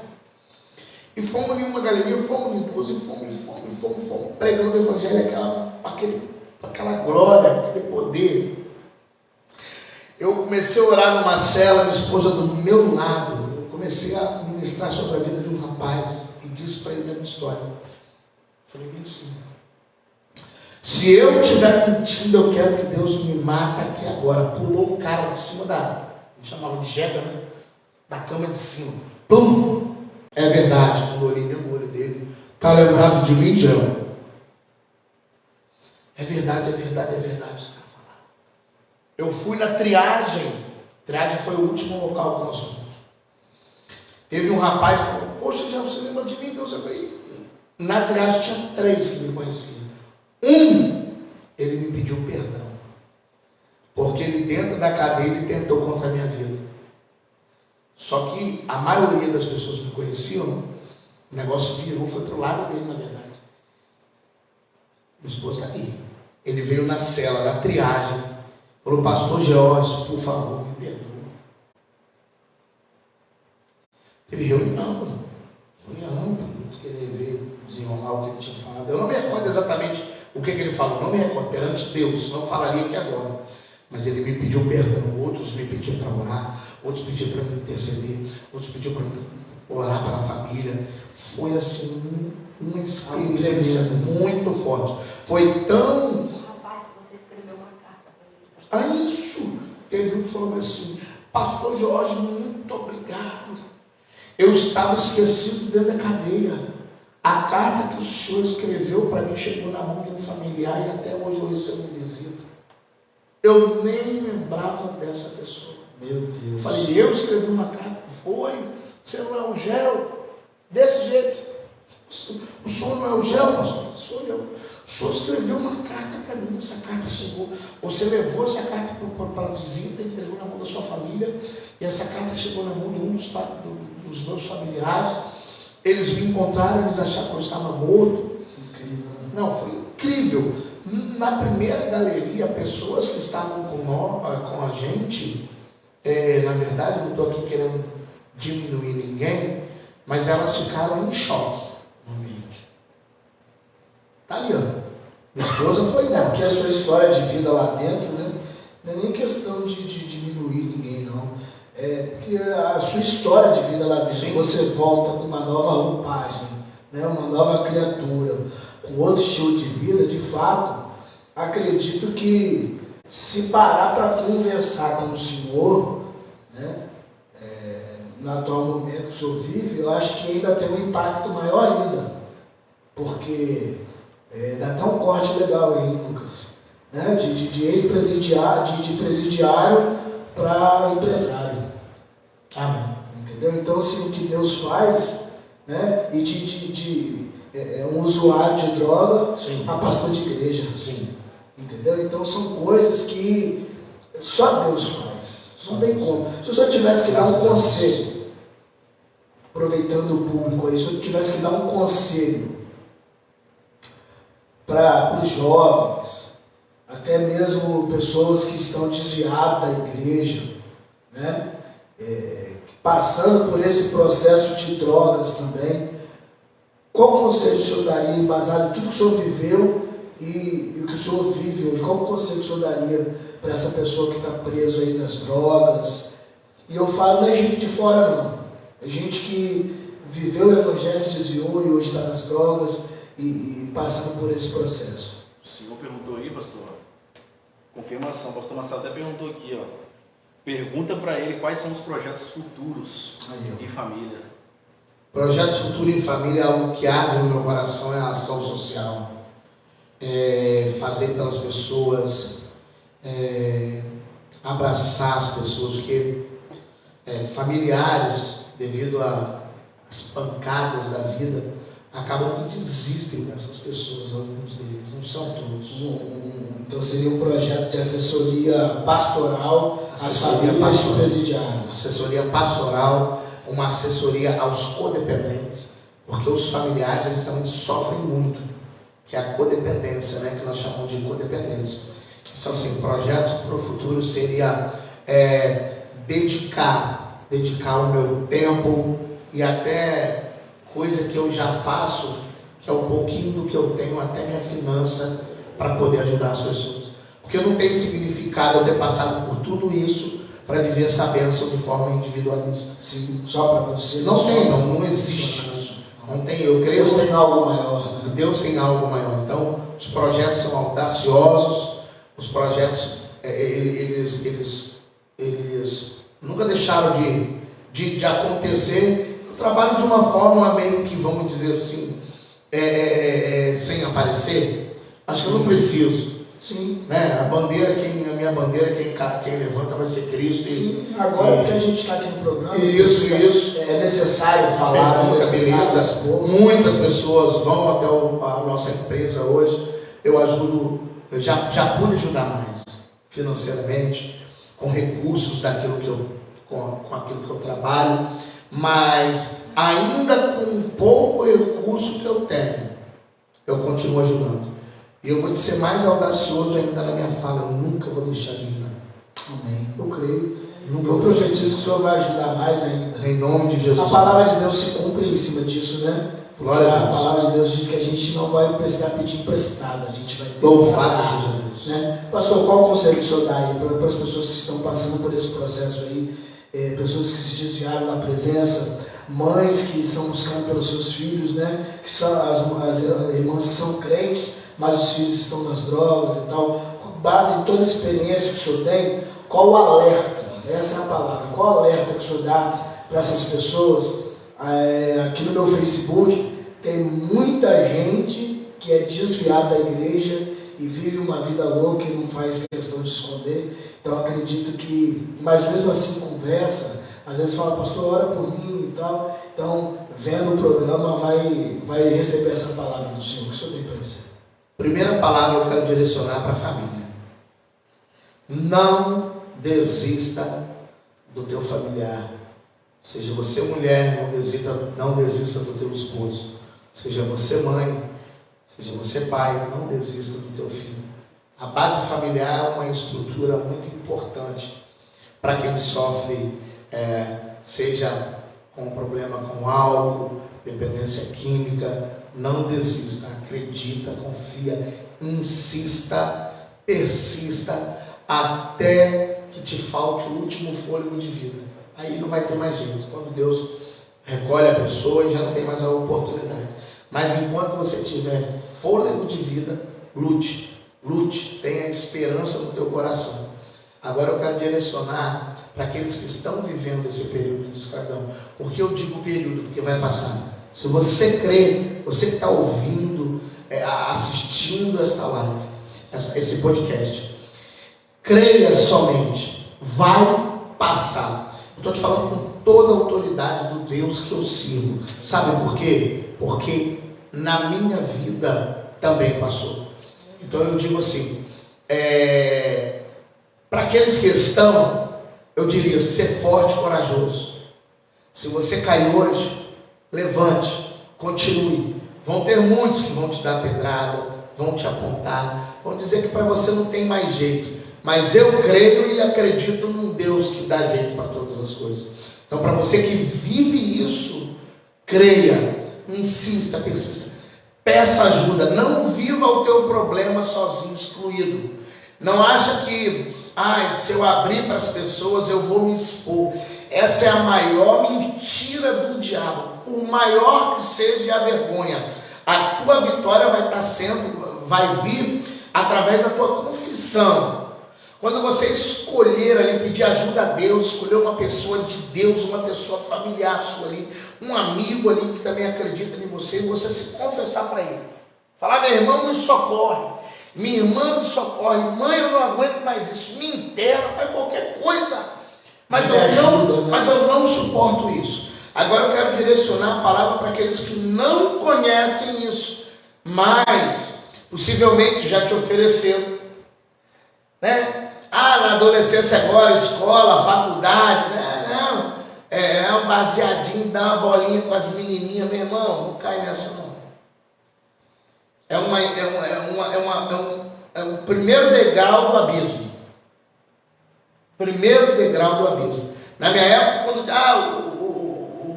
a pessoa que bebia, desculpa a linguagem, os coroas na época que bebia, eles olhavam para nós adolescentes ao maconheiro, mas ele é escravizado com álcool. Aí depois, não existia cocaína, essas coisas. Depois veio a cocaína. Aí aquele que fumava maconha, né, que era um maconheiro, uma expressão maconheiro, viciado em pó. Na verdade, era todos nós escravizados, mas achando que um era superior ao outro, né? Que eu fumava maconha era melhor do que o doidão de pó. Aí o doidão de pó olhava, agora passou que o doidão de pó olha para quem fuma crack e fala assim, nóia. Mas ele também, a pessoa acaba escravizado na cocaína, acaba também vivendo como uma pessoa, que eles usam essa expressão, é pesada, tá, irmãos? Em nome de Jesus Cristo. Não me interprete mal, eu não vejo pessoas assim. Eu olho para as pessoas, eu vejo um profeta na minha frente, eu vejo uma mulher de Deus na minha frente, pessoas que estão vivendo isso. Eu olho, eu vejo, eu creio na restauração, no milagre. Eu falo isso no altar da nossa igreja. Como eu posso não acreditar no milagre na vida do meu próximo, do meu irmão, só se eu não estivesse vivendo o meu próprio milagre? Deixa eu te perguntar algo em cima disso. Você sentiu preconceito das pessoas? As pessoas que souberam que o Senhor foi preso, usuário de drogas, e agora está ali na igreja. O senhor sentiu preconceito de parte de algumas pessoas? Deixa eu reformular aqui. O senhor sentiu preconceito da igreja? Para falar a verdade para o senhor, não. Por quê? Na verdade, nenhum dos que estão na igreja descobriram. Eu falei. Não tenho vergonha. Tem um rapaz que na administração dele, ele diz bem assim, meu irmão, não adianta me procurar no meu passado, que eu não estou mais nele. Não me interessa. O passado ele não vai deixar de ter sido um passado da minha vida. Mas eu não estou mais nele, não me interessa. Se vão me criticar, se vão me apontar, enquanto as pessoas perdem tempo em talvez, se existe, de me apontar, de me criticar, eu estou nadando de braçada com Jesus. Enquanto está perdendo tempo falando mal da sua falando vida, de você mim, está ganhando tempo falando de Jesus. Enquanto está falando de mim, eu estou cuidando de outro que está precisando de ajuda. Eu te perguntei isso porque nós estamos fazendo sempre uma pergunta aqui para todos os nossos convidados, foge um pouco aí do quesito, mas as pessoas também veem muito, né? Antigamente, por exemplo, quem tinha tatuagem era bandido, era ladrão, não anda com ele não porque ele tem tatuagem. Hoje a moda é a pessoa ter um monte de tatuagem até na cara. Você vai no shopping, os atendentes do shopping. Eu não estou falando isso com ar de julgamento, porque eu tenho tatuagem também. Eu estou falando no quesito do tempo, né? O tempo vai passando e as coisas vão mudando, né? É mutacional o tempo, né? Apesar de que o Senhor não, o Senhor é imutável, mas o tempo é mutacional, né? Então, assim, então você não sentiu preconceito das pessoas. Para a igreja você contou, mas quem sabia, quem te conhecia do passado, nas igrejas que você chegou aí e tal, você não sentiu preconceito de ninguém. O senhor foi tratado da mesma forma. Às vezes a pessoa pode não ter demonstrado para mim, né? Disfarçou bem, como diz o outro, disfarçou bem, mas com certeza, como eu sofri dentro da minha casa alguns olhares de desconfiança e com medo de eu voltar atrás, retroceder, talvez algumas pessoas me mediram, sim, eu só percebi. É natural do ser humano, na verdade, ter esse pré-julgamento, né? Quando nós olhamos no espelho, o reflexo que aparece lá é o nosso. Sim. Só que tem pessoas que não adianta, ela vai olhar na frente do espelho, ela vai ver os outros. Ela não se vê, não. Verdade. Ela não se vê, ela não vê nela, não vê defeito nenhum, é tudo. O defeito é sempre alguém. Sempre alguém precisa mudar, sempre alguém precisa mudar. Eu falo isso quando eu ministro para casal. Irmão, você quer mudança, irmã, você quer mudança? Muda você. Você vai gerar um constrangimento no teu esposo ou na tua esposa, que toda vez que ela vier armada, com a pona armada, para poder querer discutir, brigar ou querer criar qualquer tipo de problema, e você não reagir, você não fala nada, ela vai falar, rapaz, esse camarada está diferente. Eu falo sempre isso aqui. Esse camarada está diferente, essa mulher está diferente. Você veio preparadinho para quebrar o barraco, mas você não encontrou um ambiente para isso. Você volta a A Bíblia diz que a palavra branda desvia o furor. Então, dentro desse contexto, o senhor não sentiu esse preconceito. Por que eu estou perguntando isso? Primeiro, para saber, pela questão do lado das drogas, como é essa situação, no caso do senhor que viveu isso, vive isso, né? Ainda vive, né?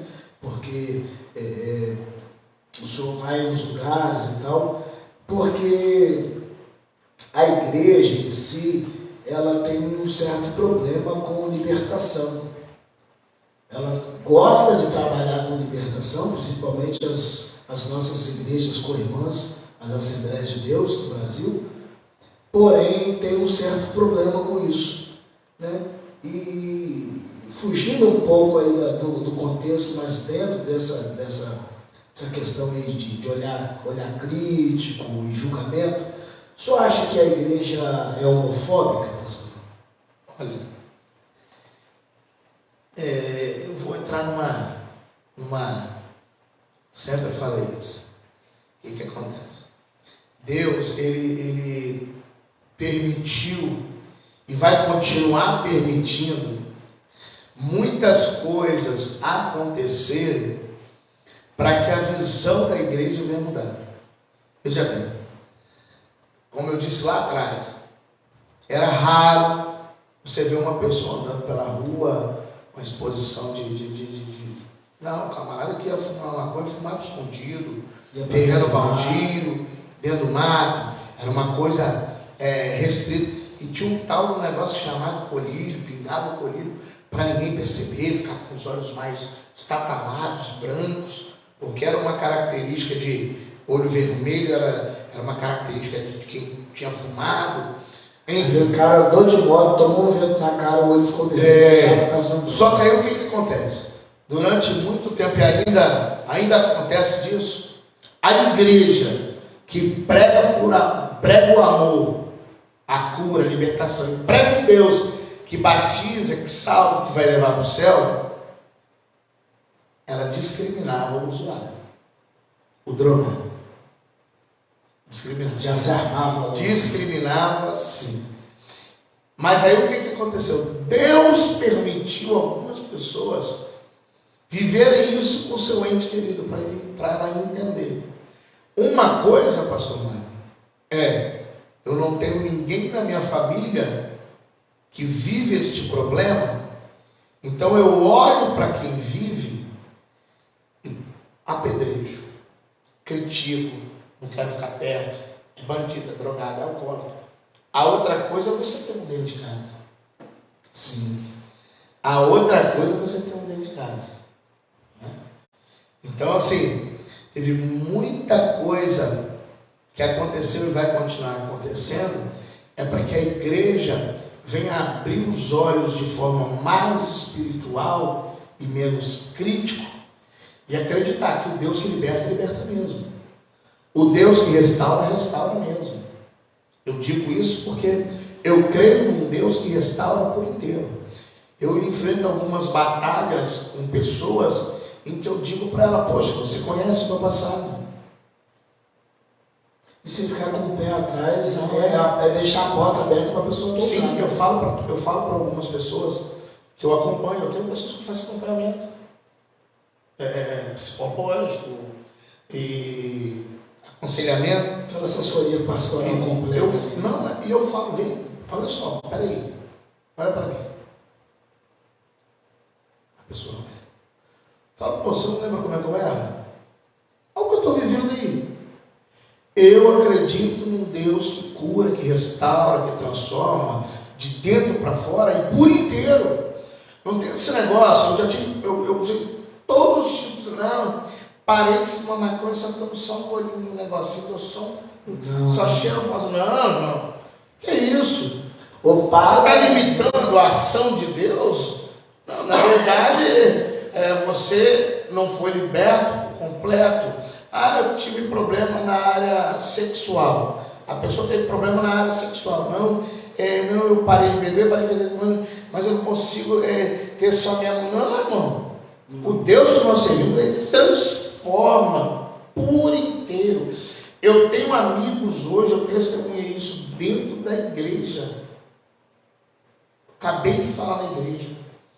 Que eu tenho hoje parentes meus, sanguíneos, me ligando, pedindo para orar por eles. Amigos meus me mandando áudio, olha para a minha vida, chorando, eu quero sair disso. Quando eu cheguei em casa, vou falar aqui porque ele é amigo nosso pessoal. Meu telefone tocou. Primeiro na igreja, eu dando aula. Eu falei, Siu, te amo, meu amigo. Não dá para me atender, eu estava na EBD. Quando eu cheguei em casa, ele ligou de novo. Aí eu ainda pensei assim, eu deitado, meu Deus, não vou atender não. Eu não vou atender sim. Eu atendi. Mas o camarada me fez chorar igual uma criança. Assistindo aí.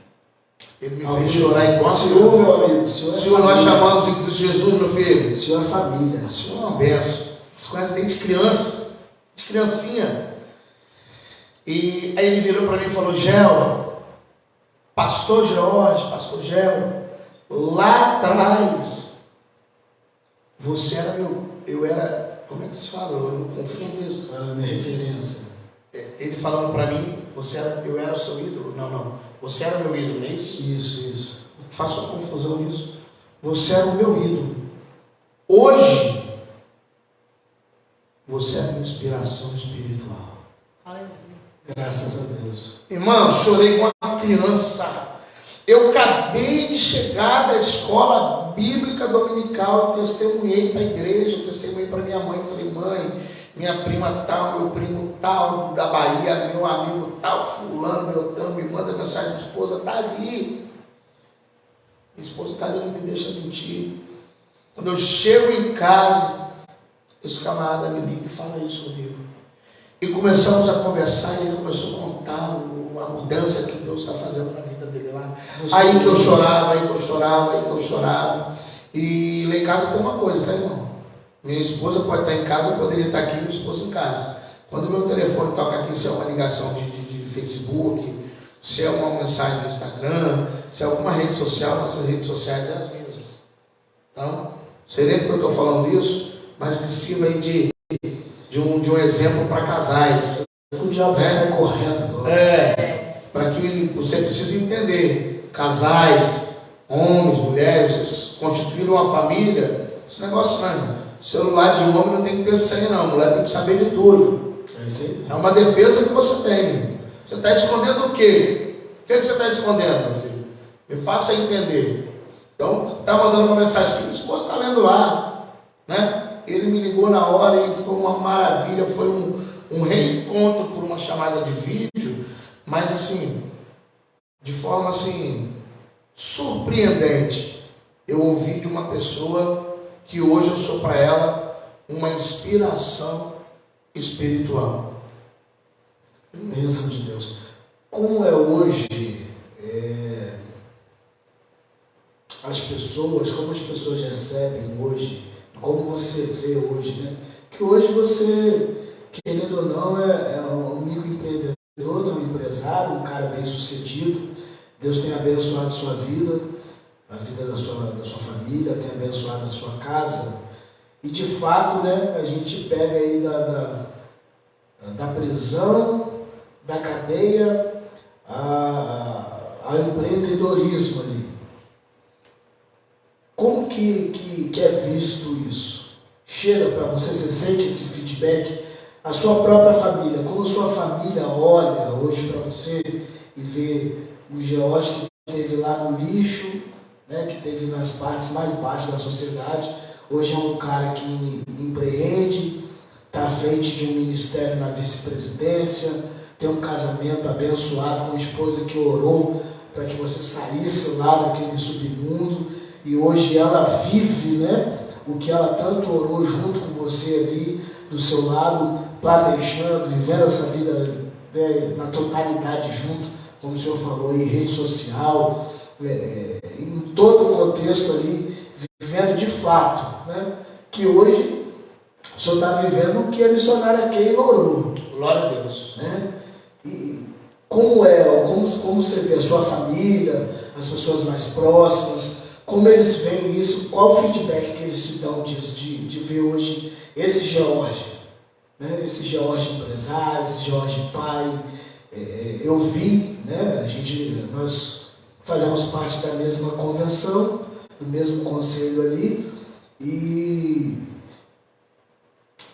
há poucas semanas atrás nós estávamos juntos, voltando do encontro com o deputado, não vou falar o nome aqui, mas nós estávamos lá no gabinete do deputado, em Vitória, e nós estávamos vindo embora, e eu vi a sua alegria ali ao receber as fotos que a missionária Keila mandou do Azaf lá, na viatura, com os polícias, quase chorou lá, falando que era o sonho dele e tal.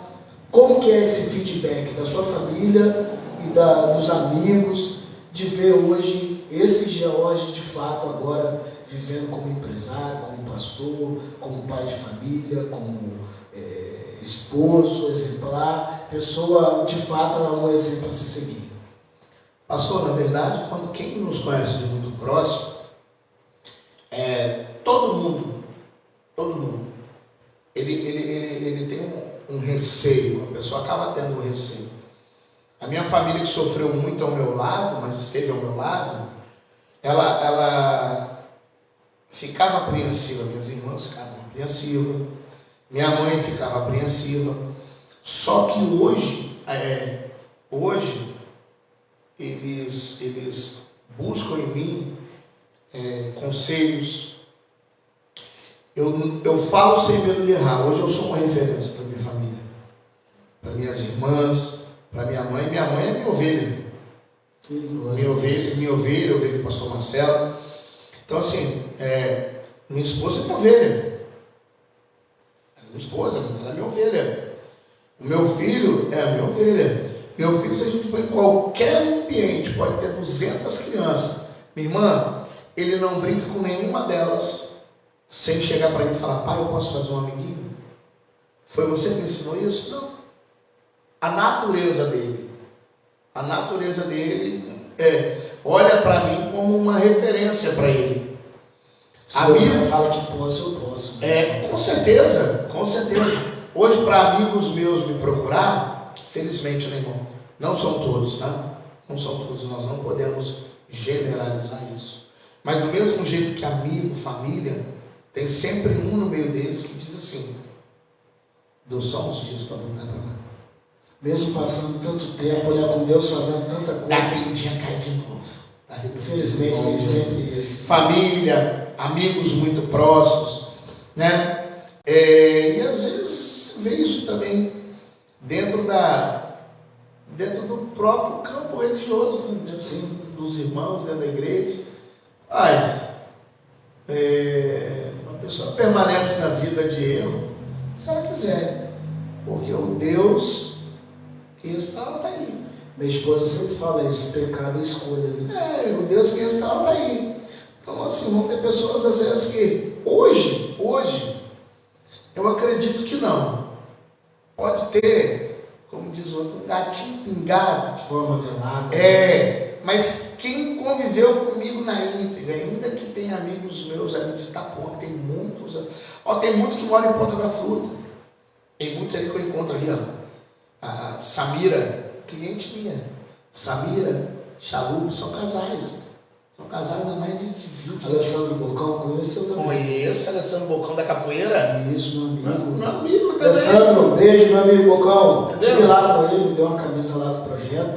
Tá com um projeto lá também. Projeto fortíssimo, forte. Ele montou uma estrutura dentro da casa dele. Estive lá com ele aí, já que tem umas Toda coisas vez assim. ele me chama. E aí, Gel, vem jogar capoeira aqui, Gel. Não, é família, família. Eu tô enferrujado, dá pra mim mandar. É uma vida do senhor. Se fosse jogar bola era mais fácil, seria bola, né? Agora é capoeira. Tem gente falando ainda aí, meu filho? Tem alguma coisa aí? Só o pastor Marcelo pediu aqui para o pastor Jorge estar contando a experiência, que como foi o trabalho que vocês fizeram na triagem com os familiares dos presos. Ele contou. Sim, foi uma benção. Nós contamos aqui, pastorzão. Pastor, o senhor está perguntando demais, hein, pessoal? Tem que vir participar. Quando o senhor vier, quando o senhor vier, eu vou fazer pergunta aqui do superior. Ele comentou que está fora, quer não. Ele corre das câmeras. Irmãos, o papo está muito bom, está muito gostoso. Estou me sentindo na sala de casa, o negócio está cada vez ficando melhor, senhor Fernando. Se deixar, eu viro a madrugada aqui com o pastor Jorge, tá bom? Mas nós já estamos aí caminhando para o final, já está dando as 0 horas. Gente, mentira. Nem parece que passou as horas aqui, com a gente batendo papo. Nós estamos aqui pelejando, pastor, ore por nós estamos aí com um projeto aí de fazer um estúdio, de dar uma melhorada aí. Já deu certo. Nós compramos algumas câmeras, tem aí a questão aí, eu não vou falar porque eu não sei se ele quer que fala, depois que eu conversar com ele eu vou falar aí. Vai chegar uma bênção aí pra gente. O pastor Jorge também foi aí intermediador dessa Vamos bênção. contemplar, né? Vamos contemplar. Eu já comprei uma câmera, inclusive ia trazer ela hoje, acabei não trazendo, né? Nós vamos estar fazendo algumas modificações, isso vai melhorar o áudio, melhorar a qualidade de imagem, né, para Full HD aí. Então nós estamos trabalhando para melhorar o nosso podcast aqui e enviar conteúdos bons para todos vocês. Eu creio que você conheceu um pouquinho mais aí da vida do pastor Jorge. Você conheceu o lado que você não conhecia, o Jorge que esteve lá no submundo e foi resgatado por Jesus. E hoje esse cara aqui que é um amigo, o pastor Jorge é um amigo, né? É muito mais que amigo, é um irmão, é família. A gente tem orgulho de fazer parte aí da mesma convenção, de estar junto lá na nossa igreja lá, que toda vez que eu chego lá, o pastor Marcelo fala, agora o presidente é você. Eu tenho o maior carinho, maior amor aí pelo pastor Marcelo, pelo George, missionária Keila. Irmãos, que é uma referência de mulher, abaixo da minha esposa, viu, pastor? Senão dá ruim, você vai embora hoje. Uma referência de mulher de Deus aí, abaixo da minha esposa. Aleluia. Glória a Deus. A missionária Keila é uma mulher de Deus, né? Uma mulher de oração. É uma pessoa que faz a gente amar ela em silêncio, porque ela não é muito de falar não, né?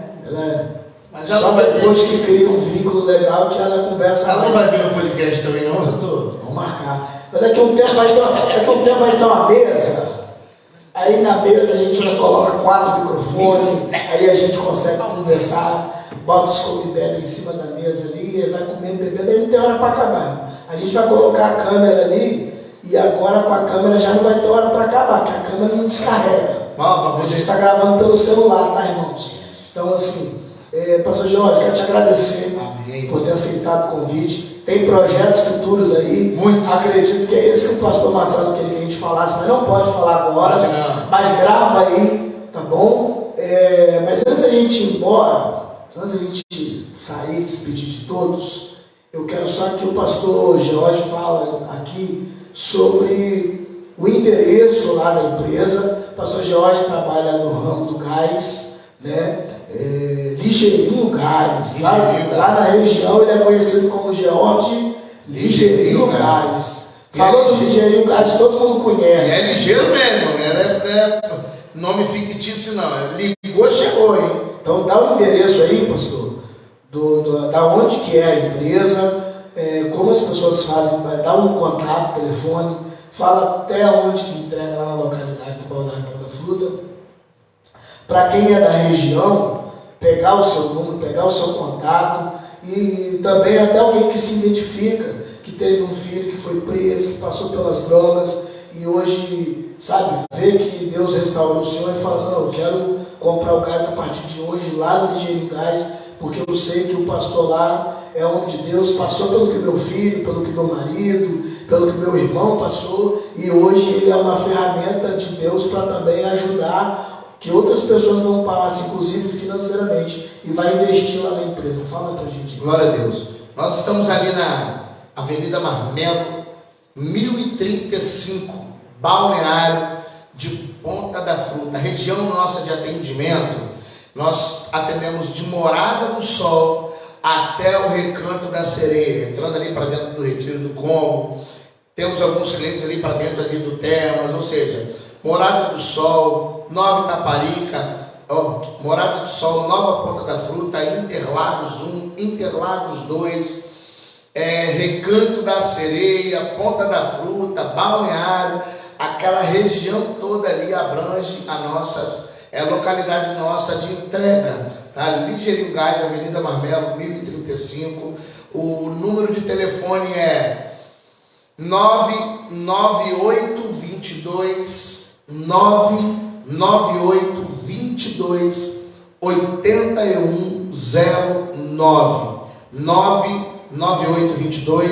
8109. Tem também o outro 98173 4849 98173 4849. Glória a Deus. Você também que precisa de uma ajuda espiritual, tem a igreja também, a Assembleia de Deus Instituindo Vidas, que também fica na Avenida Marmelo ali, né? Avenida Marmelo, 1605.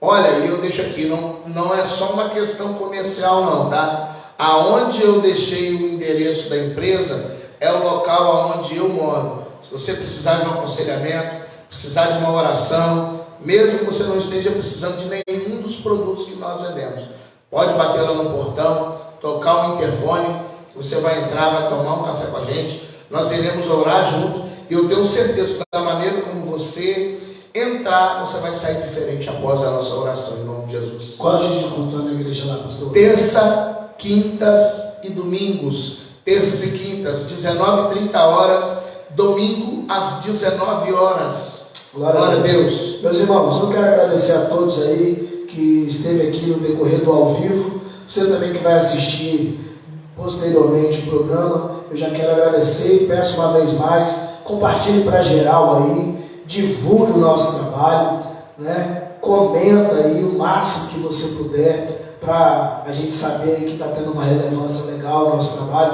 para a gente continuar oferecendo conteúdos legais, tá bom? A gente tem muita gente aqui para vir. Comenta aí também quem você gostaria, né, do meio evangélico, capixaba, que você gostaria de ver sentado aqui, sendo entrevistado por mim, tá bom? Vai estar aqui conosco ainda a Catiane Santos, que é uma amiga, uma cantora aqui do nosso estado. Vai estar conosco fazendo a segunda etapa do programa, pastor Carlos Salvador, que foi uma bênção aqui, contou a história da época que pastoreou, da viagem, da Kombi velha, jogando as coisas pela estrada. Foi uma bênção. Marlene Vieira está lá no canal, o podcast que gravamos com ela. Carlos Henrique também está lá no canal, tá bom? Então muitas pessoas viram, mas comenta aí, né? Tendo fácil acesso, nós vamos trazer aqui para poder contar um pouco da história de vida desse irmão, dessa irmã, desse empresário. A gente está para trazer um empresário aqui que trabalha com contabilidade, ele assessora igrejas, então ele vai falar de como cuidar do dinheiro, das finanças da igreja. Isso é muito importante nos dias atuais aí, e acho que é apta a contabilidade, se não me falha a memória. Fica ligado aí, tá bom? Que a gente vai estar compartilhando, mas comenta aí quem você gostaria de estar aqui sentado do meu lado, ser entrevistado. Missionário Keila, obrigado pela presença, tá bom? Presbítero Lucas, a nossa equipe aqui, missionária Fernanda, pastor Jorge, obrigado pelo carinho, obrigado por ter aceitado o convite de estar aqui conosco. Depois, quando o projeto estiver em andamento, o senhor vai voltar aqui, tanto o projeto aí da questão da assessoria pastoral às famílias dos detentos, eu quero entrar com o senhor nessa, se o senhor permitir. Glória a Deus. Isso é um trabalho muito importante, viu? Porque o Estado muitas vezes, né, olha para o meliante, mas não olha, né, para a família que foi afetada por um caso, que também tem isso. Não é só a família de gente, de réu preso lá por causa de algum pequeno delito, mas até situações de famílias, né, que tiveram a vida do ente querido ceifada por alguém e que não está tendo essa assessoria aí, né? Eu acredito que é muito importante também. Então, se o senhor permitir, eu quero participar com o senhor desse projeto aí, glória a Deus, para a gente fazer um trabalho para Jesus. Obrigado pelo carinho aí. Pastor Max, eu sempre digo, nós não podemos julgar a pessoa pelo momento apagando a sua história. Todas as pessoas têm uma história por trás. Família, história familiar. Então, assim, a gente não pode julgar um momento que a pessoa esteja vivendo. Às vezes ela está vivendo um momento ali que não é aquilo que ela desejaria viver. Então, o que nós, como servos de Deus, temos que ser? Cano, mão, para estender e arrancar aquela pessoa dali do meio do céu. Já disse que nós somos um meio de canalização. A gente tem que ser um cano mesmo. Quem é? Jesus é a água e nós somos o quê? O cano. Nós não somos a água. A água é Jesus. Nós somos o cano. Para que essa água chegue a essa pessoa. Amém. Meus irmãos, obrigado uma vez mais. Tá bom? Desculpa aí as tosses no decorrer do programa, da live.